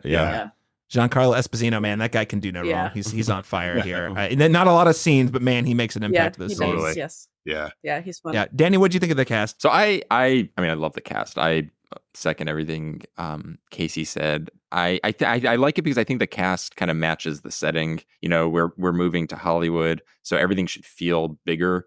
So I like just how the star power kind of reflects all the heightening of like MaXXXine's story. Like you need to have that. You need to have a Kevin Bacon. You need to have all these bigger actors. So yeah, I loved it. I absolutely loved it. I would argue that yes, whether or not his character made as much sense, according to Casey, I loved him. But yeah, I thought he was the highlight, along with Elizabeth Debicki. Yeah, I mean they're all great. I mean, but Kevin Bacon, I don't think I've seen him go this hard in a role In a while. I know He's having so much fun, and it's like and it's so against he's and it's so much chewing it's it up. against what he normally does. Yeah, yeah. Yeah. Like, and he's usually not doing like the sleazy dirtbag kind of guy, you Right. know. It's just- Right. Yeah. I What? follow him on like his pages on social media, and I was just like thinking the other day, I was like, do you know who one of my favorite actors is? Kevin fucking Bacon. Yeah. Like Kevin he's Bacon. just Right? so good in everything that he does. Anyways, Actually, Zach, any other thoughts on the cast? no. I liked Michelle Monaghan and what's his name, Bobby Carnevale, or Bobby Caravan. however you say his last name. I apologize if you're listening to this episode, Bobby, that I butchered your last name, but He is. He's our biggest fall. He's our yeah. But I thought they were good. Honestly, like these supporting characters, kind of like I had mentioned how it didn't really feel like an 80s movie, as Ty West kind of is really known for making these kind of movies. But when those characters were on screen, it kind of took me out even more. Like Kevin Bacon was like, you know, he was like a Louisiana guy from like I don't know, you'd see him in like a 90s drama or something. And then like Elizabeth Debicki, whenever they were on like the set, of the movie, or like, is it the Universal lot, whatever? Like, it didn't feel like an 80s movie to me. It felt like Zach, her shoulder pads. her They're so shoulder big. pads. So like, I loved the supporting cast. They were all like great performances, but just like their characters kind of took me out of like the setting, I guess. But the great Do you think performances. because it's set in Hollywood, they're supposed to be these elevated caricatures? Like, he's not just a PI; he's the most like Oh, The could most be. absurd yeah. version of That was- that. She's not just a director; she's I don't know. But they also kind of subvert everything a little bit. Like with even like I won't give anything away, but with the agent, you have this expectation of like what the classic Hollywood agent should be doing or how they should be acting, and then there's a turn. Well, that's later. why he was like riding his bike with his headset on, because that's what the jazz Oh, that's yeah. what agents do. So like they're caricatures, but they're also kind of subverting. So I don't know. I loved it, but yeah. I get it though. They are definitely larger than life, and even larger than you would normally see even in an 80s slasher film. Like everyone is turned up to like an 11. I personally dug it. I thought it was a lot of fun. I'm a big sucker for character actors going ham whenever they're all vibing correctly, but I could easily see how that might take you out of the movie a little bit. Lauren, what did you think of the performances? I echo what everyone's saying about the ones that have mentioned. The two that I'd highlight that haven't been mentioned, I really like Moses Sumney, her friend. An actor I don't know, but a character that I liked in the story that at least had 3 scenes that actually popped for me, like her rapport with him in the video store and their little cattiness together. I really enjoyed that. And then Halsey, who criminally has 1.5 scenes in this movie. Yeah. And I'm not like a big old like Halsey standard necessarily, but I did think that the one scene that the character introduction was very powerful. And I was just like, I wanted 2 or 3 more of the interactions there. You know what I mean? Like, so, but still a nice presence. So that's two I'd highlight outside the ones mentioned. So, Yeah. I mean, a great example of, those are both great examples of actors who are making a meal out of bite-sized scenes. Yeah. I'd out of say. a moment. Yeah. Mhm. Yeah, I don't have much more to add. I just, man, I love seeing all these people go ham. Giancarlo Esposito, I said it was a blast, and if we get another entry, it would be great if they show back up. It would be interesting to see. I also have a hard time seeing these characters exist in another iteration and make sense the way they do here. Yeah. It only works. They only work because of how stylish the movie is, right? Well, the other thing we noted in. Just real quickly, I mean, it sounds like we're kind of middle of the road on how well this film actually lives up to the pitch of the 1980s Jiallo Italian horror vibe. Anything anyone want to add about this? It sounds like, Zach, you didn't really think they landed the plane. I don't think they quite landed it either. It felt like they kind of ham sandwiched it with like a, on a medium scale. It's like, oh, we got enough to say we did it, but really not enough to like feel like a full blown Jiallo film. So going into this, I didn't realize that was supposed to be a thing with this movie, and leaving, I still didn't know it was supposed to be a thing with this movie. So yeah, with like the Jiallo films, you would get like this, most notably, they're kind of all over the place, but most notably you get like the killer with the black gloves is like the big thing. You get like a POV of them, and I wanted to see more of that. There are some kills in this movie that kind of just like happen by like somebody else, and I wanted, if they would have like taken those kills and made them like their own scenes with like the killer in the black gloves doing something creepy, I would have liked that a lot more. And I felt like either just 1 or 2, maybe 2, but at least just one more scene of like interesting kill from this mystery man, I think would have solidified it more for me in terms of a good Jiallo movie. But yeah, we're asking for too much. You're asking. I know. It seems Danny, kind of like a what did you waste to think? me that like there was these 2 characters that ultimately end up, not in a good spot in their fate, but and we just didn't get to see it, and I wish there was a little bit more on that. So agree. So I feel a little differently. My take on it, because I was thinking like Jiallo is like all about sensuality and sexuality and mystery, like that kind of like that fine line between like lust and savagery.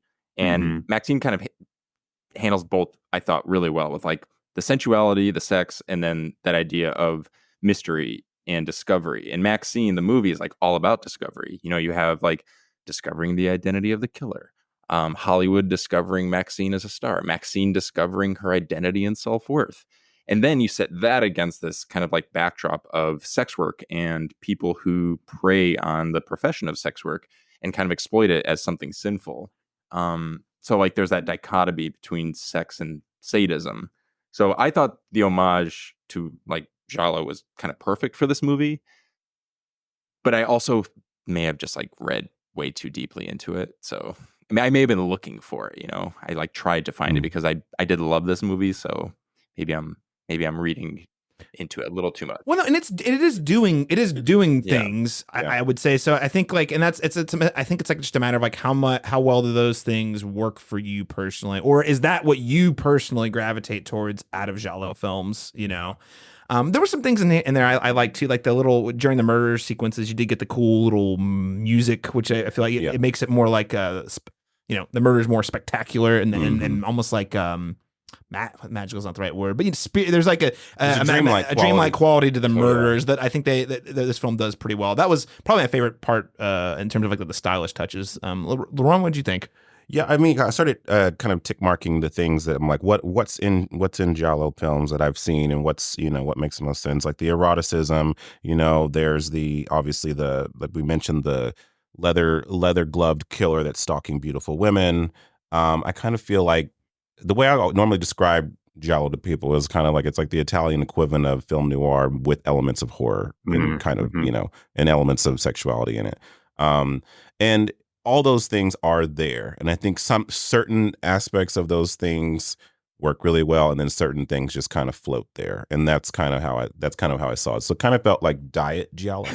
You know what I mean? Like, you know, someone trying to feign Jiallo in the film. Is it kind of like how, you know, like how in the movie they're drinking new Coke? You're saying this is like new Jiallo? Like it's almost there. Not the real thing, but you know, like kind of like it. Yeah, you're tasting it. It's almost there, and you're like tricking yourself into liking it a little bit more than maybe you actually do. But it's like, you know, but you're like, it's satisfying enough. Like, you know, I will drink this and I will get used to it. I will adapt. You know, so that's kind of how I saw it. But even still, I mean, like any like obvious reference, like I said, like the score really is leaning into it. I love the score. Anytime it was playing, I loved it. And then,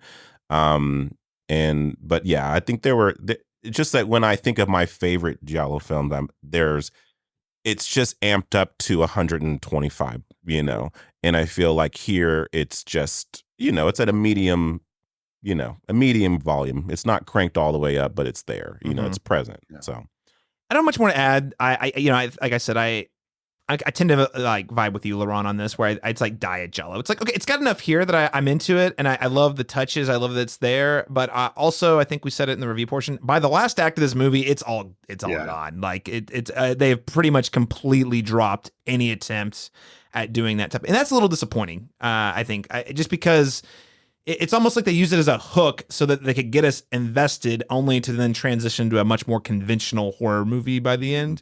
And I don't know, I wasn't crazy about that. So that's the lack of consistency, I think, is probably my biggest problem with it overall. Sure. Well, so much more to talk about in spoilers, but before we do, let's go ahead and start wrapping up our spoiler-free review by giving out letter grades for MaXXXine. And Casey, I'll start with you. What letter grade would you give this film? I'm gonna give it a C. Down the middle. Okay. Yeah. I think that's fair. Zach, how about you? Not too far off from that. I'm giving it a B minus. Passable. That means they passed enough. Yeah, like it's marginally above average. There's room for improvement, but they did okay, but still room for improvement. Yeah. Danny, how about you? I'd give it an X. Oh. Just one or three? Yeah, triple X. Triple X, yeah. So, you know, I think we missed an opportunity here when we were writing the next film. We failed to mention the crossover opportunity with Triple X. Yes. Vin Diesel. I'm going to send you all a meme later, and you'll appreciate it after this conversation. Well, Vin Diesel's hungry for franchises. It's like, this is such a strange franchise. It's like X. It's like X2. X-Men 2. X-Men 2. It's Triple X with yeah. It's It was like, this is just the story is just all over the place. It's just like, no. Rated X. I love it. X for excellent. Laurent Chapman. So I'm going to give this like I'm gonna give like an 83%. You know what I mean? So I guess that's a solid, like it's the lower end of a B, but not quite a B minus. So I'll just say, yeah, it's like teetering right there on in the B level. But there's a lot here that I do enjoy. I still think this is a strong franchise. I don't think this is the strongest entry, but I think it's still a fun entry. So Yeah. It's really funny because I simultaneously, as I said earlier, feel like this is the movie I'm most likely to rewatch just because I think it's very easy and fun and because of the style. Also, it's probably going to be the lowest rating I give any of the entries of the franchise, which is I'm hanging out with Casey with a C plus. I'll go to C plus because I do like a lot about it. I really think the lack of consistency and then just the way it wraps up and we'll get into it. It just feels very underbaked. And then I'm sitting here thinking, you guys had the themes, you had the pieces, and it just felt like you either ran out of the script needed some more drafts or something. Like it just didn't feel like thematically it quite lands, at least in the most as clever as this franchise has been. It felt like a very boring way to end the franchise, I guess I would say. So overall, just C plus, but first half C plus. Yeah, the first half and the Emphasis on character plus. and that people doing characters, it's great. Yeah, so average. On that note, though, LaRon, what else would you recommend to people who maybe are interested in MaXXXine, whether love it or hate it? What is something else you'd recommend to them? So I got a lot of Brian De Palma films from this era. It felt very much like a Body Double or Dress to Kill. Oddly, I thought a lot about Once Upon a Time in Hollywood while I was watching this. Oh, when she's walking through passing through that old West town. Yeah, felt a lot of that. And then another one oddly I would put is New Nightmare, because it seems like Ty West is kind of analyzing his own legacy as a filmmaker in this, and then putting like the titular character in this kind of fictionalized version of 80s Hollywood. Feels very self-referential in the way that film kind of was, but in a more meta way than that. So yeah, those are three things I would suggest for people who. Those are three great picks that I don't think people would think of off the top of your head. So well played, sir. Danny, how about you? So I actually have one. I have De Palma on there, specifically Dress to Kill. I think that would be, if you like this one, you're probably going to really dig that one. I do think MaXXXine kind of handles the sexuality and like identity elements of that a little more delicately.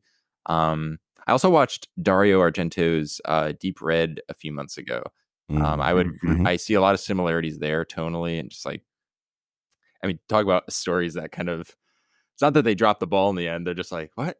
Just like, what's happening? I don't know if I understand it. Am I stupid? Or maybe this is a perfect Jiallo film, because everyone I see, there's like a weird beat drop at some point where you're like, huh? Yeah. So maybe that's the feeling you're supposed to get. It's just not satisfying. 100%. Like, I'd also throw Psycho in there for obvious reasons, because of like all the references. But for something a little more modern, I love Edgar Wright's Last Night in Soho.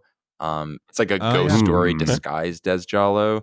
It's really fun. So if you haven't seen that one and you want something that's a little more recent, if you need some modern horror, I would check that out. Yeah. It's we were kind of mixed on that movie in general, but it's doing a whole lot right, and I absolutely think it's worth people's time. That is, I think there is thematically a lot of correlation. Totally, for sure. Definitely. And speaking of, I mean, I feel like all of Edgar Wright's movies are super rewatchable. But that one especially, and maybe again, it's like it's all of the Ty West movies. It's the setting plays such a big part that if you dig that nostalgia factor, it makes it that much more rewatchable, because you kind of just want to like live in that time period, regardless of how you feel about the story. And that's how I feel with Last Night in Soho. Yeah. All right. Yeah, great recommends there. And again, not a lot of people saw Last Night in Soho, unfortunately. So definitely worth your time. Casey, I'll turn to you. What else would you recommend to the listeners? So honestly, I only have one, and it's just House of the Devil. Oh yeah. Because there's even though they're like very, very different movies, obviously still a Ty West movie. But the feeling is there. Like Zach said, that he was lacking the little 80s feel in MaXXXine. It is definitely there in House of the Devil. And there's the kind of another little twist element, reveal kind of thing. And as we all know from the How I Met Your Monster podcast, House of the Devil is exists in the Cujo universe. So if you're a big Stephen King fan,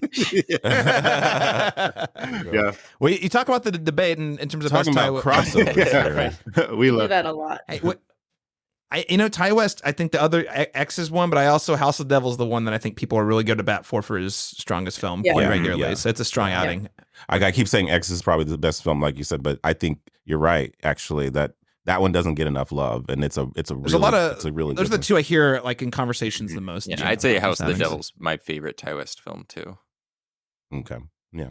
Yeah. Zach, how about you? Well, yeah, House of the Devil was my first introduction to Ty West, and so having that be your first movie, which it probably is a lot of first time Ty West movie goers. I'm going to say that over. Sorry for your editing. Give us 3 more takes. Just scramble the words a little differently each time. Yeah, House of the Devil is great. It was my first entry into Ty West's world, which is probably for the same way for a lot of people. But for recommendations for MaXXXine, if you enjoyed MaXXXine, I'm going to throw out 2 Argento movies. A lot of people know Argento for like Suspiria, but that was more of kind of like his witchy kind of thing. And I would argue isn't really that Jiallo centered. And he made like a trilogy with like Inferno, and I forget what the other one is, but 2 really good Argento Giallos are Tenebrae, which I fucking love so much. And the music, the soundtrack in Tenebrae by Goblin, they're the same people who did the music for Suspiria. It's so good. I absolutely love that soundtrack. But Tenebrae is a great, like, stalker in black gloves kind of thing. It's about like an author who is promoting a book, but like the killer is, honestly forget why he's after him, but he keeps like leaving like stuffed, he like rips out a page of like the novel and like he like stuffs it in their mouth. It's very that's not a very good synopsis for that movie, but I'm sold. but now I'm on the spot and I'm scrambling. I love it. But no, Tenebrae is great. Another one is Opera by Dario Argento, which has a very unique twist, I guess, that he uses throughout the movie for like make these characters suffer. And I won't give it away, but if you look at the poster for Opera, you kind of already see it. But Opera is a good one. And a newer Giallo movie, which is a French movie called Knife Plus Heart. If you guys have seen that, I think it's on Shudder.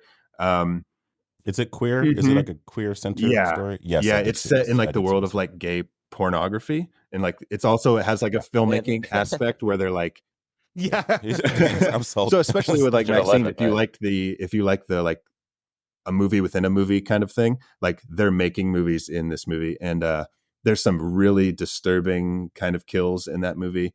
So that's a movie that really does Giallo a solid. It gives it a solid nod in today's movie going culture. And then one that's probably the most accessible to people is Zodiac by David Fincher. I would say yes. With the whole, Is it weird that I've never seen that? That's Casey. very weird that you've never seen it, Casey. It is That very weird. So Casey, I thought you were telling me how much you like bleak Well, endings. I Well, know- Zodiac. I know the whole story. We know how this ends. But Yeah, I mean, imagine watching a 3-hour movie and then it ends and it's real sad. Like, oh wait, so everything goes back to and then no. So yeah, with the whole Night Stalker thing in MaXXXine, if you haven't seen Zodiac, check that out. So those are my I'm going to double recommendations. down on that recommendation for Casey too, because you love like true crime documentaries, and Zodiac's also very like procedural, like police procedural, all that. Yeah, not to like get into it, but I don't like unsolved true crime as much. So, but, so forget it. You're gonna hate this. Did you like? Have you seen? I mean, did you watch Mindhunter on Netflix? Oh God, I fucking love Mindhunter. I'm so angry that there's not a 3rd season of it. It's a bit of a travesty that did not a lot of happen, it was filmed honestly. around But was it? But it was interesting. Really? Well, the reason I asked that is because I feel like so Fincher, who produced Mindhunter, but he did Zodiac, and I feel like Zodiac almost served as like in terms of like the aesthetic, the like almost like a template for what they would establish as the main look and feel of Mindhunter. I can see that for sure. I hear you on Suspiria not being the best comp for Jiallo horror, but I do think it's if you haven't watched any Argento, that's a great entry point. It's not super long. It's got a killer soundtrack. Mm-hmm. And also, I want to do a double feature where you watch both Suspirias. Oh, yes. Why both of them? Because Mia Goth is also in the remake Suspiria Bringing it back. from Luca Guadagnino, and they are fundamentally different movies with some overlap in terms of what they're doing.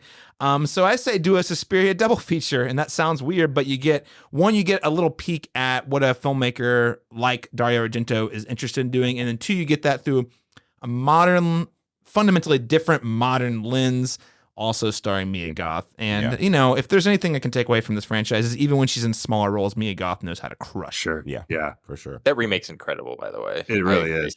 Yeah. I really enjoy it. I do too. Some people hate on it. I really love it. I think it's. I don't think it's perfect, but I think it's just got a lot. It fucked me up. Like I still think Yeah. about it sometimes. Some of the imagery in it kind of disturbs me.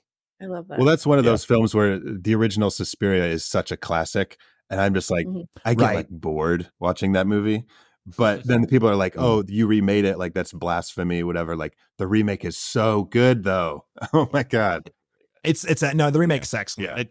Haters gonna hate. I think it's just one of those things. It's almost like a Suspiria. The original is like a sacred cow, and the fact that they remade it all is, you know, there's that. If that's kind of the people who don't like it, I tend to be like, it's not like The Shining for me. Yeah. The comparisons, because it's kind of like, you know, it's like Stephen King hates the film version, you know, but it's like, but most people love that movie. Yeah. But it just depends on, like, you know, it's like it's a different interpretation. It's not like the book, but it's a good It's a different version of what it form is. of art. That's all. That's there is. a great Totally. point about the interpretation, because it's not like they tried to replicate the original Suspiria. They took the story and the elements and were like, let's just kind of shift it. Let's go in a different direction. I think that's Which is really what I want from a reboot or a remake. I don't want the they're same exploring thing.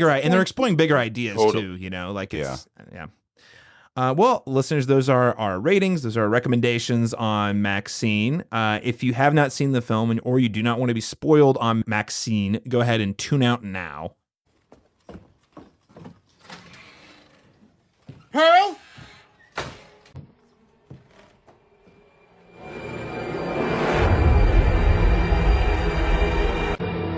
Howard, I'm so happy you're home.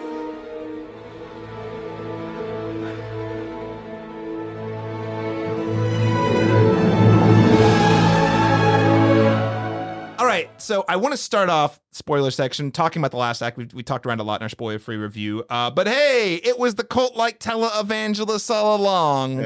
Wouldn't you know it? So that the film concludes with the reveal that MaXXXine's father and televangelist Ernest Miller, who we see a very, very bite-sized Easter egg for at the end of X, he is behind the murders surrounding her character. And I just thought this was interesting choice by Ty West to follow up on the theme of cults or dangerous organized religious groups, something that we've already talked about, House of the Devil, the Sacrament. This is a thing he's been very fascinated with, and he so far had not really touched on that directly in this franchise. So I want to open it up, and Zach, I'll start with you on this. I mean, how satisfying was this reveal? I mean, did it work for you? Yes, absolutely no? not. You think? No, I was like, like I don't know who else the killer could have been. Like, I don't see like that's the only thing that makes sense to make the rest of the movie work, I guess. The way it was up until that point, but I was like, it's got to be the dad. When it was the dad, I was like, are you fucking kidding me? But again, I don't know what else it would have been. And then the cult thing, like you had touched on it earlier, like it does seem kind of like just like a Ty West go-to, where it's like, okay, I don't really know how to end this. Let's just throw a cult in here. I guess it works in terms, like if you go back to like X and like all the how do you say that word? Televangelist kind of aspect, where it's like all, you know, religion and stuff, and then being on TV, and it kind of works. But I probably would have liked it if it was just like more him going by himself and doing something. But when you bring in like a whole cult of people, and then the Satan aspect, it just didn't land for me. So I was a little bit disappointed. Yeah, I hear that sentiment. It's like, hey, I wrote myself into a corner. Exactly. What do I do? It's one of two things. For me, it's like one of two things. Either he's like, I wrote myself into a corner. What do I do? Well, hey, I know this works. Thought number one. Or number two is he's like, okay, I planted the seed in X. Here's how I'm going to execute. And he just like totally dropped the ball on the execution, like where it just feels like ham-fisted and thrown in. But Danny, you were warmer on the film. So you tell us what you think of this. So I will try to defend my stance, even though I'm probably just preaching to the choir. This is all right. So I just feel like a satisfying reveal is tough, no matter how you spin it. You know, sometimes the reveal just kind of has to it's got to be what it's got to be. You know, whatever serves the story. And if you really think about most whodunits kind of tell you who the killer is going to be, even if you don't know specifically who they are, because it'll reflect something in the setup. So like in Scream, we don't know Billy and Stu are going to be the killers, but the movie tells us that we should anticipate the fact that the killers are probably going to be horror savvy, self-aware. So we kind of get the same thing here in MaXXXine. Well, the antagonist typically mirrors the protagonist in some way or another. So in MaXXXine, you know, you ask the question, what is the antithesis of sex-positive, free-spirited horror movie lovers? And it's religious zealots. It's, you know, the televangelist. And then we have all these nods to Psycho in the movie. And then you have with Norman and Norma Bates, it makes sense that MaXXXine would be haunted by someone from her past, specifically in her family. So when you take in those elements, it's like, oh, of course, that's the killer has to be that. I think what's hard is, I don't know. I just feel like I'm trying to think of the last time I actually was truly satisfied with the twist ending of a movie. I know mine. I think it's just tough. I think it just I'm defending the hell out of this movie, which I think it's making me very biased, which I don't think is a fair way to critique anything. You're allowed to damn it, I'm gonna die on that hill. So yeah, I think it delivered its promise, regardless of it being necessarily satisfying. And I think I need a few more viewings to see if how it kind of marinates. And I know agree with you though, because again, that there's a that little bit at the end of X is a very intentional inclusion, and it does sort of set up this idea of kind of paralleling ideas of fame that MaXXXine is after with how, you know, famous televangelists are able to leverage their fame to control people to do, you know, awful things. Yeah, absolutely. Now, Casey, you said you can remember your last great twist ending. Tell us. You can't leave us hanging, but then tell us what you thought about the ending of. So the movie I See You, Oh yeah, yeah, dude, my mind was blown, and I sat on the couch with my mouth open for 20 minutes, and. You want to talk about movies just switching Dude, it was the whole thing. And I'm not going to lie to you, that movie scared the fuck out of me. And I don't get scared, but when it revealed that what was actually happening in the house, and I was watching this movie in the dark, it was raining, part of my siding was coming off my house, it was slamming against my house. I'm going outside to see if there's something going on. I was fucking scared. And then the end too. Yeah. It just, anyway. That's a good example. I love that movie. Great example. MaXXXine, third act. No, not satisfied. So you know, I feel like they only did it because they had to have a way to bring it back to X, you know, with the scene at the end and the televangelist. I feel like they were well, we need something to tie these movies together. So this is what it's going to be. They tease revisionist history. Never in my mind did I think that it wasn't going to be Richard Ramirez. Well, while I'm watching it, I'm oh, they're supposed to make it seeming like it's Richard Ramirez, but this is not his MO kind of thing. So I was thinking basically the whole time I was just set on it being revisionist history kind of thing. And it wasn't, which I don't know if that would have been better or worse. But either way, yeah, no. I don't know. Not strong. Yeah. Not strong. Yeah. All right. Well, LeBron, we've got a lot of different takes here. Bring us home with your level-headed approach. Goodness. So I'm of two minds. I agree with both of you, and I think, but I would say, but until you made a case for it, Danny, I would not have said that. I think that because, like you said, it makes logical sense. It makes logical sense, but it's not the most interesting way to end this. You know what I mean? It's like, yeah, if I was in the writing room, like, we got to put these together, then what's the obvious thing to do? And, and what can we go back and say makes sense? And that does make sense. It's just not sexy. It's not exciting. And so once you get there, you're like, okay, cool. So I'm in the like middle of the road with both of this. I wish if they were going to make him the driving force behind this, that the father's presence would have been a little bit more present in the story. It just feels kind of like, yeah, he's on the TV screen. We vaguely remember the some of these things playing in the previous films, but the overall presence of her father, like if she had a conversation even about how traumatized or how affected she was by her father's, that would have made more sense. It just kind of feels like, there needed to be some more breadcrumbs tied in to make that ending have a more impact. Because I could accept the ending. It just feels like it just kind of happens. I mean, why do we love movies? Suspension of belief. We love these things that aren't like really going to happen, but at the same time, you still have to believe them. Does that make sense? What I'm saying? Yeah. But, and so like, I just didn't buy it.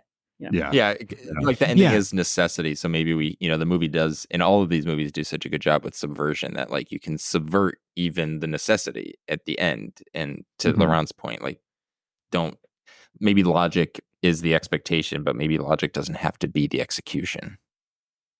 Sure. Yeah. Sure. And I mean, I think, my biggest problem is not necessarily the what happens. It's really the execution. Yeah. It needed more breadcrumbs. And also like, what does it mean?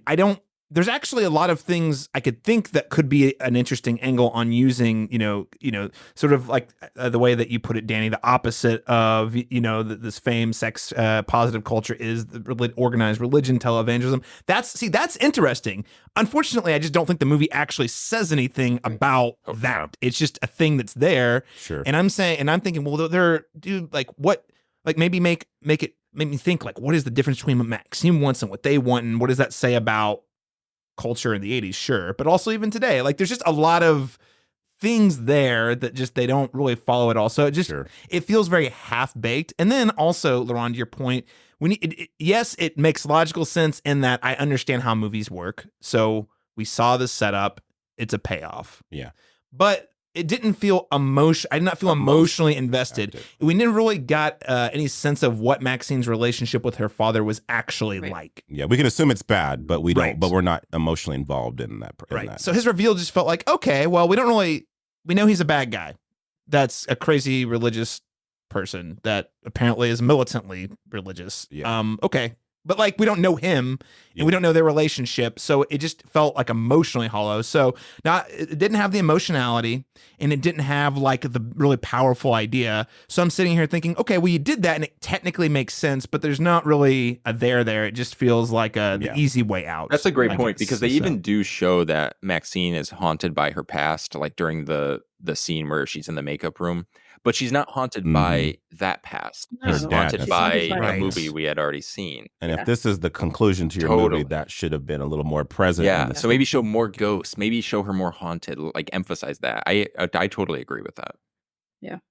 I also don't feel like the movie has a strong position on MaXXXine as a character at the not saying the movie has to judge her necessarily. She has an arc that makes logical sense that, in terms of like her pursuing fame, but the movie is kind of hands off on like, what are we supposed to think about that? That takes us to topic number 2, and closing the loop on the journey of both MaXXXine, of course, but also Pearl to a certain degree. If this is really only a trilogy, if we don't get a 4th movie, this is it. So I would love to just dive into how well we think this film lands the plane in terms of thematically, in terms of, exploring a few ideas that came to my mind, but there's a lot more probably to it than violence, desires, fame, feminine rage, and using like the media of film as a vehicle to really achieve and explore all 3 of these ideas. So, and actually, I'll start with you, Danny. What is your read on how this film presents MaXXXine using her father's attack sort of a springboard into fame and also a conclusion to her story, potentially? Yeah, I actually think, kind of echoing what I was talking about with the ending itself, I just think it's a really kind of, in my opinion, like kind of a perfect, very on the nose example of hypocrisy. Not even necessarily just with religion, but just people kind of who thrive on self-righteousness and seem to always know better, and they want to project that onto everyone else.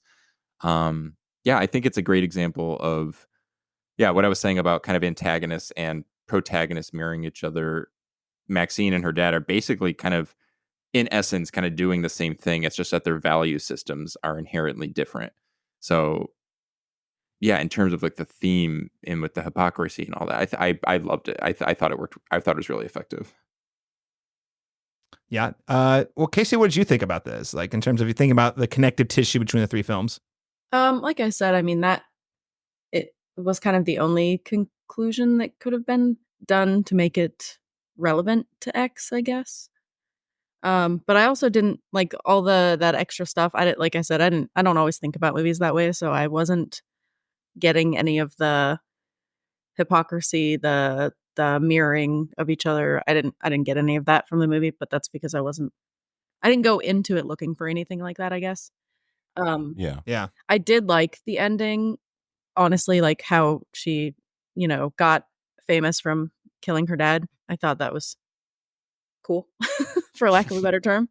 I did like that. I do like feminine rage, being a woman. I do enjoy that. So, On that note, what do you guys, Michelle Monaghan, cross-eyed? I don't know. I thought that was pretty funny. oh yeah, it is. And then she rolling fell down the down hill. That was hilarious. Funny. Unintentional. And then they show it really far out. You could just see like the bushes moving as she's rolling. Great. Yeah. Yes. Yeah. It was a great little tidbit. Yeah. It was felt so mean to punish this character who seems so like good. Yeah. Yeah. Yes. The cops in this movie were actually very pleasant to, not saying cops in movies are always bad, but like oftentimes, especially when they're supporting characters, you typically don't like them or don't care about them. In this movie, you're like, I was kind of invested in this. Well, even Bobby Cannavale's I did like character is like playing that kind of egotistical douchebag, but then even ends it being like, you're just putting on he's literally just an actor, like he's putting on a show. Yeah. I did like the couple of scenes of their banter. That was fun. But well, Lauren, what did you think? I mean, in terms of like landing the plane thematically, I think thematically it does work. I do feel like any gripes I have to do with execution or what ratio of this and that were in the film, and how well it just played organically into this world. But I think the themes throughout make sense, but in terms of using the media, I did in her using her father's death as a springboard to become even more famous. That just seems very in line with kind of what the film is saying about exploitation and how, the media will take this little breadcrumb. Now she's a star for doing something kind of, horrific, but at the same time, the person she's doing, it just kind of, it gives her the narrative that she needed, to suddenly become an important figure in American culture. And I think that plays into the way that our media kind of sensationalizes violence and what have you in the world. And so, I would say, and then demonizes it in movies, but doesn't demonize it in real life, so. Yeah. It's aside from like the violent part, because this isn't violent, but it's like people can get really famous for really dumb shit right now. Like that fucking Hawk Tuah girl that's like famous for saying that. Yeah. It's the dumbest Like, why thing are we I've giving ever this? heard. Like, Yes. but yeah. I mean, it's Scream 4 all over again, basically. Yeah. No, 100%. And that was honestly, that was that's what my favorite part about the ending, and kind of putting a capper on the franchises. We're exploring fame because you have Pearl, who wishes she could be famous, wants to be a star, but is unable to escape the confines of the life she's lived in, and then begins to resent the world and those who are able to sort of pursue their dreams of fame. And then you have X, where we see Maxine as like an upstart. What is sort of the cost of sort of breaking through a little bit. And here we see it, and I think is most relevant to the modern context, which is, hey, the only way you get famous is by stepping on people. I mean, there's even that quote at the beginning, and I don't, I wish I'd written it down, but basically implying that like to be a star, you have to be a killer. Like the only way you get famous actually is by, if you're not a monster, then right. Did you really make it? Yeah, if you cutthroat, you have to hurt others, you have to exploit situations in order to get that sort of exposure. And that's why the film, I'm kind of curious about how you guys feel at the end of the film, because it's almost like she got what she got the life she deserved, because she will not accept the life. Yeah, but she's also a monster, right? Do we all agree she's a monster? Is she justified in that? Is that okay with saying I don't think that? she's a I feel like monster. she's kind of a monster. You don't think No. so? That's okay. I mean, her dad I was think she's a trying to monster. kill her. Oh no, her killing her dad was totally validated. I'm talking mostly about like at the end of the day, she's had to like do a lot of things, and her goal at the end of the day is very selfish. Yes, but Is it? I don't know. she did go up there because she thought she was going to be able to save that girl. Yeah.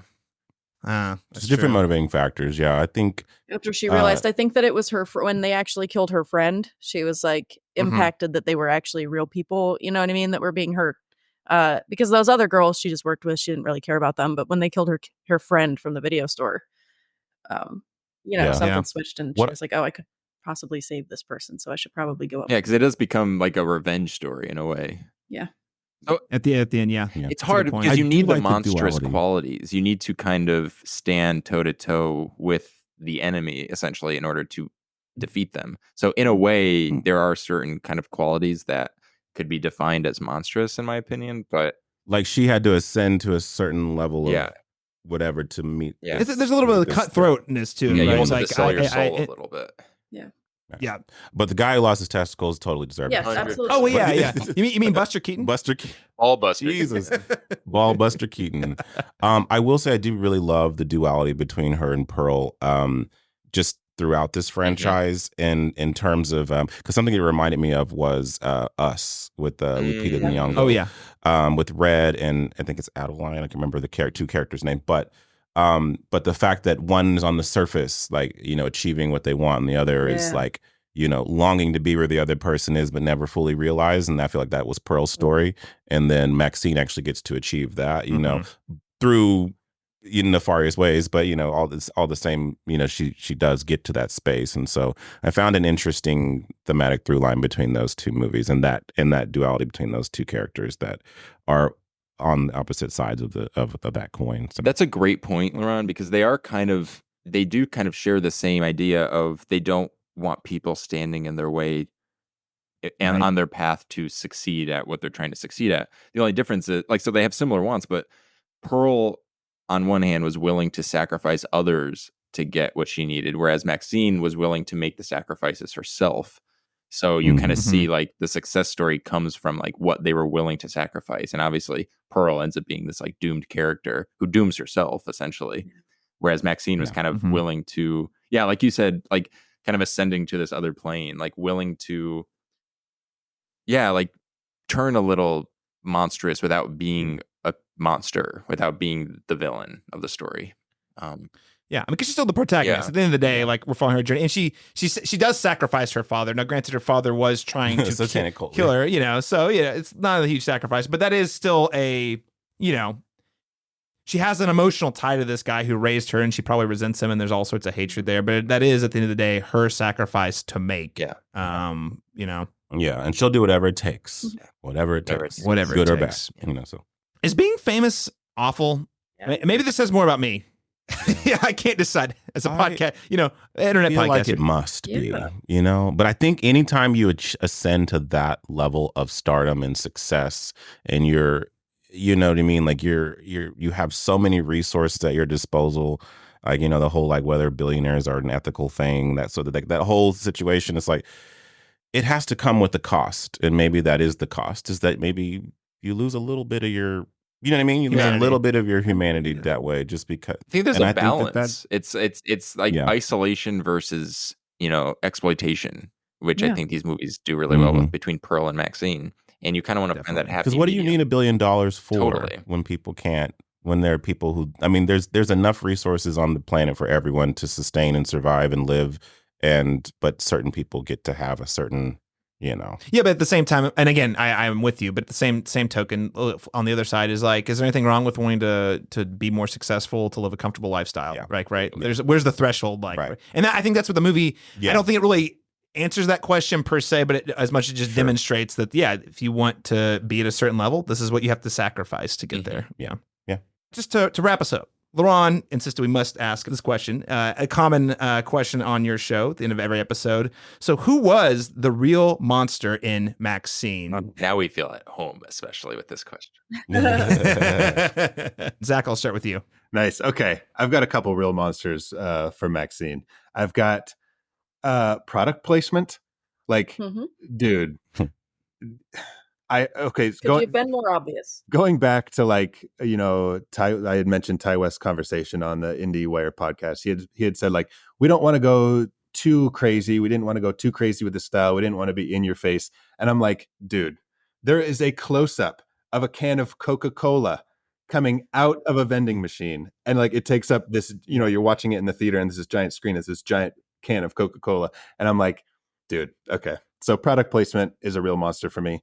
Obviously stilettos, just they're dangerous. They're dangerous. Just keep them away from my balls. And that's all I'm going to say. And misplaced gore in movies. I love a good exploding head. I love a gross gag, but sometimes it doesn't fit the movie that you're in. I was okay with the testicles thing. Like that was disgusting. I wasn't okay with it. Female but empowerment. Yeah, Zach, you won't stop talking about it. no, but you like, love it. like the placement of that gore in the movie was like, okay, this fits. It's gross. But when she shoots her dad at the end and his head explodes, I was like, really? Like, I know you wanted to explode a head. Yeah, read the room. Like it just didn't fit in that section of the movie for me. And I was like, okay. Yeah, so those are my three real monsters for MaXXXine. I think all those are very fitting at the end of the day. So Danny, I have two. I would say the real monster is actually, and I apologize to the filmmaker, but Ty West for forcing me to face the fact that the house in Psycho really is just a set. I've been there. I've always seen that house on that hill, and I had to believe that it was real and to see I've it been there. person. I saw that Have in you? person. Yeah. I've been on the Universal lot. I've walked around doing Hollywood Horror Nights. So I walked around the motel. I stood in front of the house, but I never saw like behind it. Oh, I mean, so even in your imagination, it's still a full house. Yeah. I can suspend disbelief and still believe, but God, I was like, damn it, no! I want to believe that. This, oh, you mean the inside of it? How it's just the yeah. But the real monster, I mean, this was kind of obvious, was Ballbuster Keaton. Ballbuster Keaton. Yeah. He was a monster. Yeah. Gross. Like, truly, what was his intentions? Like, what was he trying to do? He had a knife in an alleyway with the young. He had terrible intentions. Oh yeah, French mime. Yeah. He wasn't even a good Buster Keaton. Fucking idiot. No. I like how she says, what'd she say? Like, stop, Buster, or whatever. Yeah. I can't remember. It's funny. It's a funny Yeah, moment. that's such a funny Casey. scene because it's so dark and it's so upsetting in so many ways. Like not only like what his intentions, but then the follow through on how MaXXXine kind of deals with it. But it's so satisfying too because it's like it's perfect. Fuck yeah, like that's what these people deserve. You know, like if you're going to be that's right, horrible. So. Going back to the theme of what do people deserve? Yep. Mm-hmm. I will not accept the life I do not deserve. You know, I'm gonna throw it back in there. Yeah. Casey, who is the real monster in MaXXXine? So it's not who, but it is what. And the real monster is swimming with your clothes on. All these people are jumping in these pools. I know they were being shot at, but just don't do it. It's so uncomfortable. Casey, are you just plugging our Mimic episode? I know, because in Mimic it was the same thing. Getting the fucking bathtub with your clothes on. It's horrifying. It's revolting. That's all. I agree. Yes. Well, Laurent Chapman, yes. Who is the real monster? So I tipped my hat earlier in the conversation that whoever's decision it was to just give Halsey 1.5 scenes, because at least the character Ty West, that monster. Well, yeah, and there he is again. I just feel like that character was so just lit up off the screen in that one walk and talk. She's, I was like, I know exactly who this is, and I can't wait to know this person a little bit more, and then we're not allowed to. So so Ty West, I guess, is a monster for not giving us at least one more scene, and then billing her in the credits like she had more to do than what. Yeah, she's on the press tour too. Virtually everything we saw. Yeah, exactly. Yeah, I know her Letterboxd top 4 because of interviews for this movie. So that says a lot. They're bringing her in to sell this movie, and she's actually been great. I've watched a lot of the interviews, and she's definitely one of the more dynamic interviewees. You know, and her films that she picked were actually really like films. Yeah. I was like, oh, so you have better choices than some of the other characters here. So yeah, this isn't going to be the last we see of her, I think. Oh no! Yeah. Oh no! No. I think she's trying to make a big play here. That's good. It seems. She had presence. And then finally, the other monster is, I felt like the perfect concluding ending to this, and I thought it was going to end this way, would have been on the Hollywood sign, making him say the line, you know what I mean, followed by a head explosion, roll credits. I felt like the epilogue scene in the just felt like, this is fine. This is nice. I like the aesthetic of it, but it kind of felt, if you didn't get the point already, it felt kind of like an extended scene that didn't really contribute anything new. Whereas I felt like a stronger concluding moment would have, like, I do not deserve a life, whatever, and then boom, boom, boom. That's how I would have ended it. But that's just a good take. So Return of the King style endings where you just add one too many endings in there. Ended it 5 minutes earlier. Dare you? Oh no! The Return of Different the King podcast. is my favorite movie ever. I love how many Oh, of the real. okay, so here's the irony. I actually love that specifically Return of the King. I actually appreciate like all 12 of those endings, so I'm not mad about it in that context. But that is the movie I go to for you're like, well, there are a lot of endings. There are. They're all perfect. But it's amazing. It's one of those things you keep like I going like to all get up at endings. the end of the movie. And you're like, oh, we're still here. Oh wait, there's more. Literally, that happened. You're like, all right, 3 hours. I gotta go to the bathroom. Oh, okay. No, wait, all we're right, still here we going. go. Oh no, Yes. no. And that goes on for 40 minutes. Yeah, that's right. I'm just gonna say you guys have already taken all of the best answers, so I'm just gonna say agents in Hollywood in the 80s, apparently they can just do whatever they want. They can apparently be lawyers, they can be fixers, they can run junkyards, they can make you famous. Giancarlo Esposito, man, that guy quietly monstrous. Yeah, behind the face of that sweaty jazzercise workout face is a monster. I have to say. Is he the monster? Probably not, but a monster. Certainly. Totally. That's my favorite scene in the movie, by the way, when spoiler alert. Yes, the car crushing. It's so fun. Yes. And it's so dark, but it's that perfect balance of like you're rooting. It's like, yes. Like so many people get that. I think subconsciously, I think maybe that's why I really love this movie. There's so many comeuppances. There's so much satisfaction. It's so like, oh yes, like there is so much dread in X, and you lose so many good people, and Pearl is so dark. And you're like, really, people die, and you're kind of like, well, he was a rapist. Well, he was. Yeah, you can like this person was a fist bump the air, totally. Yeah. I did laugh quite a bit, even though I was like, I don't know if he's not a great guy, but I don't know if I would crush him. But also, I did laugh a lot when he started saying the Lord's Prayer after he had earlier said, "I'm an atheist." That's the hypocrisy. It's such a great line of like how they deal with hypocrisy in this movie, and I think that that lands it perfectly there. It was so funny. So funny. That is all we have to talk about with MaXXXine. So much more we could say, but we must wrap it up today. Firstly, Zach, thanks so much for joining us today. It's been a pleasure.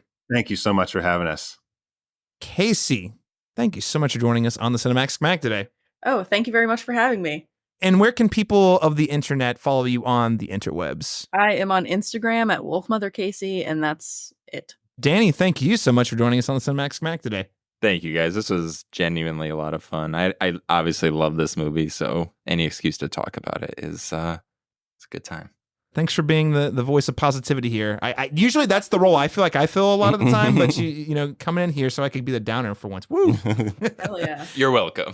And Danny, where can people follow you online? You can find me on like Twitter, Instagram, and all that. Just my name, Danny Salemme, DANNYSALEMME. And no, Casey, I do not have to do my sign off. This is not our show.